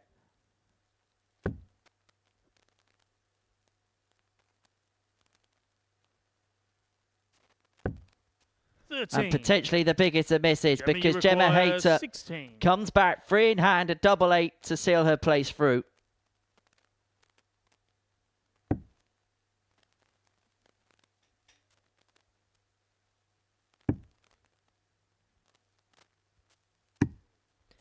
Gemma Hayter is the first name into the hat for Saturday night.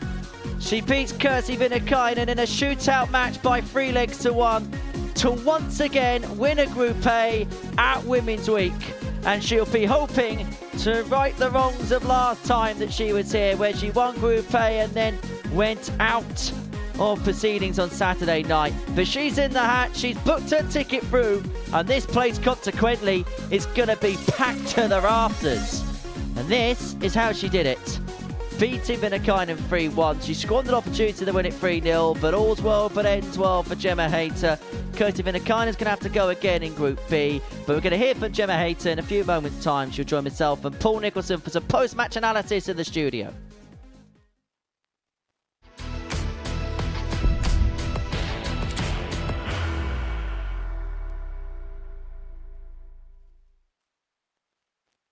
Are you ready to lift that trophy, Darius? Yes. Let's do it then. Ladies and gentlemen, your Modus Super Series 9 champion is Lucky D, Darius Labanowski!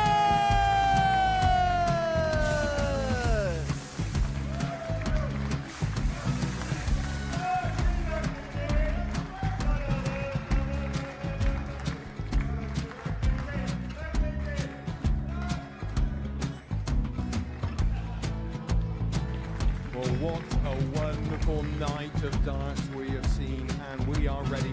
Our champion is ready, and it's trophy. So receive the trophy. £25,000. The new Modus Super Series champion, the Terminator, Marvin Van Velzen.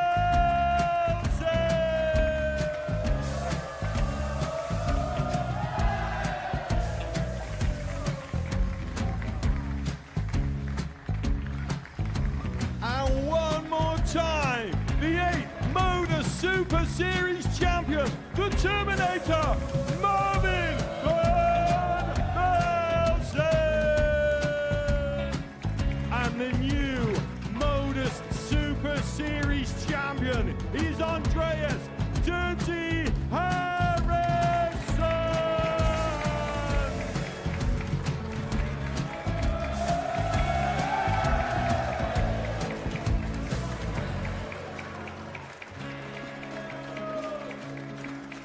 And one more time, the 7th Modus Super Series champion.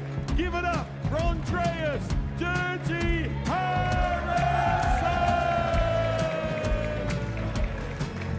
The moment we've all been waiting for. Would you please show your appreciation for your Series 6 Modus Super Series champion, Scott Taylor!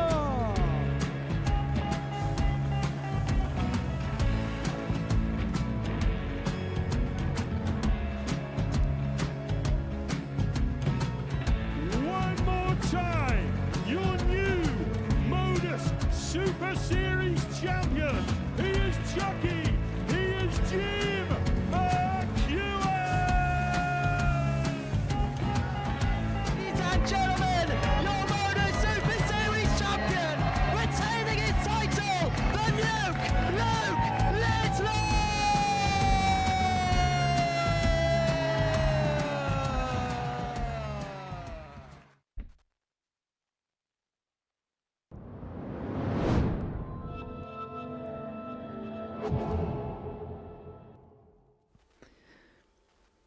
Welcome back to the Modus Super Series. What a dramatic day we've seen here at the Live Lounge in Portsmouth, where it went down to the final game to determine who was going to win Group A. And it was Gemma Hayter who won out by 3-1 against Kirsty Viinikainen to book the first spot through to Saturday here at Women's Week 3. This is how it all ended up. Gemma Hayter on 20 points, but with a superior legs difference, has booked her place through at the expense of Kirsty Viinikainen. Lisa Ashton won every single match on this Wednesday to move on to 18 points and to move into a Group B position. Trina Gulliver missing out, Kirsty Hutchinson missing out, Paige Paulin bottom of the table. But it's Gemma Hayter who has won this Group A, and she has joined both myself and Paul Nicholson here in the studio to talk all about it. Now, you were just saying to us before we went live that you can't believe that you're sat down here talking to us right now. No, definitely not. I mean, obviously, first game against Lisa today, I knew I had to turn up, and obviously I lost 3-0, and I thought, well, that's me out. The way Kirsty was playing, I didn't think there was any way back in for me at that point. So very, very lucky and fortunate to be sat here. There was a spell towards the middle of the session where you put in 2 really good performances back to back. Did you feel like today, we were talking this morning about trying to get your form back, did you feel like there was points today where things were moving back in the right direction? Yes. I mean, I don't know, it's been a weird one this week. I've felt good all 3 days. My shoulders felt good, I felt good in myself, and it just, backstage you could have, like, in the practice room, you could have said hit a 170 and I'd have done it the way they were flying backstage. But yeah, coming out on the stage, they just weren't happening at all. So you're in a position where you thought that you were in your mind out of it. So when you then realise, hold on, I'm playing Kirsty in a 1-game shootout, what suddenly goes through the mind then? It wasn't until Lisa beat Kirsty and I thought, right, we've got a chance here. And I didn't quite know. Everyone was trying to do the maths and it wasn't working out. And then I got told if I won, it would have been a shootout. So I thought, right, I just need to win. And then when I was 2-0 up, I thought, right, if I win 3-0, I think I'm in. And then, it just was lucky enough that I won 3-1 and that was enough. So. And I'll tell you what, Nick, there was some way to set the stall out, wasn't there? That 1-11 first leg. Yeah, there are certain ways of creating comfort at the start of a match. If you can hit a maximum early, which Gemma knows all about because she hit 2 at the start of the week. But getting a checkout before your opponent in a final match like that, in that kind of fashion, it does something to you physically and mentally. It makes you believe that over the course of this short format match, you're going to be the person who dictates everything. Now, she did dictate that match, and Kirsty, she looked uncomfortable. Looked like she was under pressure, and she was the one who came into the game under the pressure because she's the one who's been leading all day. Has this week been a lesson to yourself in learning how to win no matter what the scenarios are? Yeah, definitely. I think every time I come here, I learn something new, whether that's ways that I should or shouldn't go for checkouts, or when I should go for the right double. That's a big one. So I'm always learning when I come here, and I think best of 5 is hard. It's really hard when you're not used to it. Obviously, some of the girls play county, which is best of 5. I've not played county for a while, and you kind of think, oh, I've got time here, and then you blink and you're 2-0 down, and you think, well, I don't know where I'm going from here. So yeah, it's a tough one. It's a really good format to play. Sometimes if you're used to playing long format darts, whether it be best of 9, even best of 7 or best of 11, what playing shorter formats does educate you on is that if you're in a game that is toing and froing, let's say you're playing best of 9 and it's 2-2, what you do is you say to yourself, now we're best of 5. And in Gemma's case, she can say to herself, well, 2 times now in Group A situations, I've been the best player over best of 5. So you have to have these memories to call upon when you're in different situations. This format is so good for that. And it's interesting as well because of what you've done in such a short space of time, we analyse you in the same way that we analyse any other top player. And I think sometimes we can be found guilty a little bit of the fact that Gemma's still at this stage where she's at this very high level, but she's still taking new experiences in time after time. Yeah, well, the thing is, Gemma was out of the game for a while. She's back now, and she's hungry. She wants to go to Women's Series Darts. She wants to succeed. And she's had a tremendous 12 to 14 months. But imagine what she's going to be like if she figures out a few other things about her game and has a bit more experience going up against the best ladies in the world. This is just the start. Well, let's have a look at the tournament bracket. This is very good reading for you, Gemma, because you're on that left-hand side of the bracket as the Group A winner. Tomorrow night, Kirsty Viinikainen, Lisa Ashton, Lorraine Winstanley, Laura Turner and Rhiannon O'Sullivan will go toe-to-toe in Group B, whilst Group C will see Trina Gulliver, Kirsty Hutchinson, Paige Paulin, Robin Byrne, Katie Sheldon, Vicky Pruitt go head-to-head in Group C, but that's something that you don't have to worry about now. You've got the luxury of a couple of days off. Yeah, which is very fortunate because I mean, especially that Group B, you'd think that would be a finals lineup. Like the which I've talked about before, the strength and depth in the ladies' game is huge. And I've said before, if it wasn't those 12, it could be a completely new 12, and it would still be so competitive. And that's it's a massive sign for the ladies that it's going in the right direction. And you've spoken on social media about the exposure for the women's game and how you want to see more players get those opportunities. Obviously, what the top players like Bo and Fallon have done over the last few years has been great in terms of gaining the exposure. But I know that you're a keen advocate of ensuring that the players that are just underneath that level, just underneath the top 4, the top 8, get the opportunities. And I suppose having a Women's Week here, when you've got constant Women's Week with players rotating in and out, is a big step in the right direction.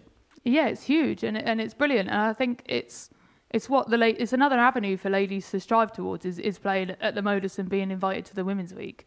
And the fact that we're getting this opportunity is massive. In my opinion, that's the only way that the game's going to grow, is if people take more notice of the other ladies, not just... Obviously, the top ladies deserve the praise, they deserve everything. But the only way you're going to grow the women's sport is if you get other players that are known and people that are interested in that. She's so right. And I've been one of the biggest advocates for world ladies darts for a while. I remember getting on the gantry at Lakeside and saying to the Jacquelines, you've got to get this paycheck up because this is embarrassing. And it just so happened that some people were listening. It helped that we were on terrestrial television, of course. But Gemma's right in that we could have a totally different field here of 12 other ladies and it would still be as enticing. But there are other territories out there. There are great players in Australia and New Zealand. We've seen it with Nicole and with Desi over in New Zealand. We've got loads of Aussies. We've got loads of Japanese players. There are other levels, and we need people to back the ladies' game in order to find them. Couple of days off very quickly. How are you going to spend it? I'm back to work. So I'm back to work for the next 2 days. I've used all my holidays, so yeah, I'll be getting up at about 5:15 in the morning and cycling my way to work.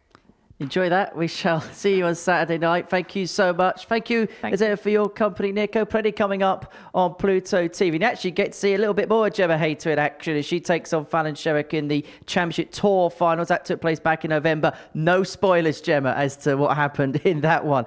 Tomorrow, the action gets underway from 1 o'clock. 2 sessions for you. Group C will be first on the media before Group B tonight from 10. Then Saturday evening, 7:30 p.m. Women's Week 3. The finals night of that will be with you, and then Monday morning it will be the beginning of international pairs. 12 nations vying it out to become the champion globally for their country. That's it from us. We shall see you tomorrow from 1 as Gemma Hayter takes Group A glory. Bye-bye from us. What a finish! What a man! The drum roll finishes, and the target is hit. And that was it! Finals night, and it's a knockout. Dirty Harrison! Van Velzen!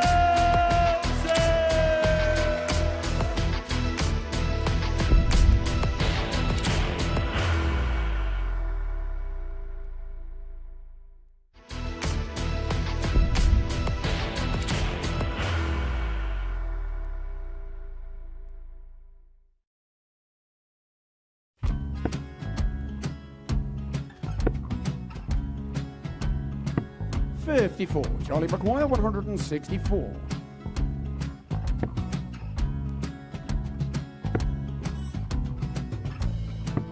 44. 44.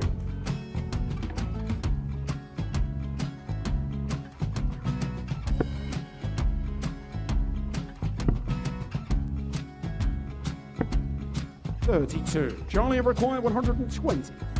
Well, 120. He's got a fair, at least 2 handfuls at this. Just needs to stay 60. there. That's a good shot. Halves his score. Leaves himself on a 2-darter.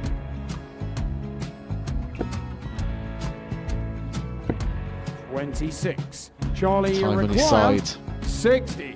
to become back-to-back singles champion.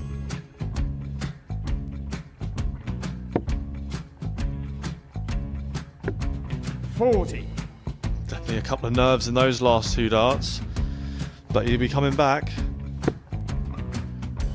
It's a moment he's been in before this situation. Standing at the back of the stage, Charlie approaching the required jockey with a 20. chance to win the title.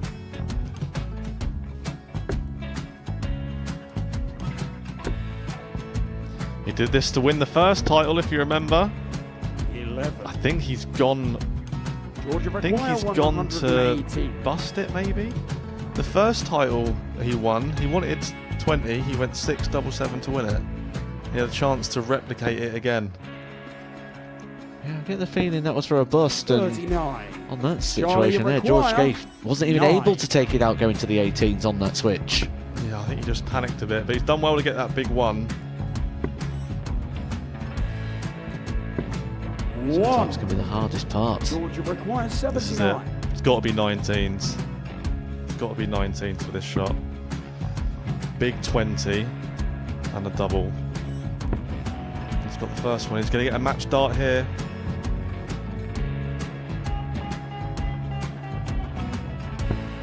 $59. Charlie Threw the entire require body into that 8. one. Just didn't want to let go of the dart.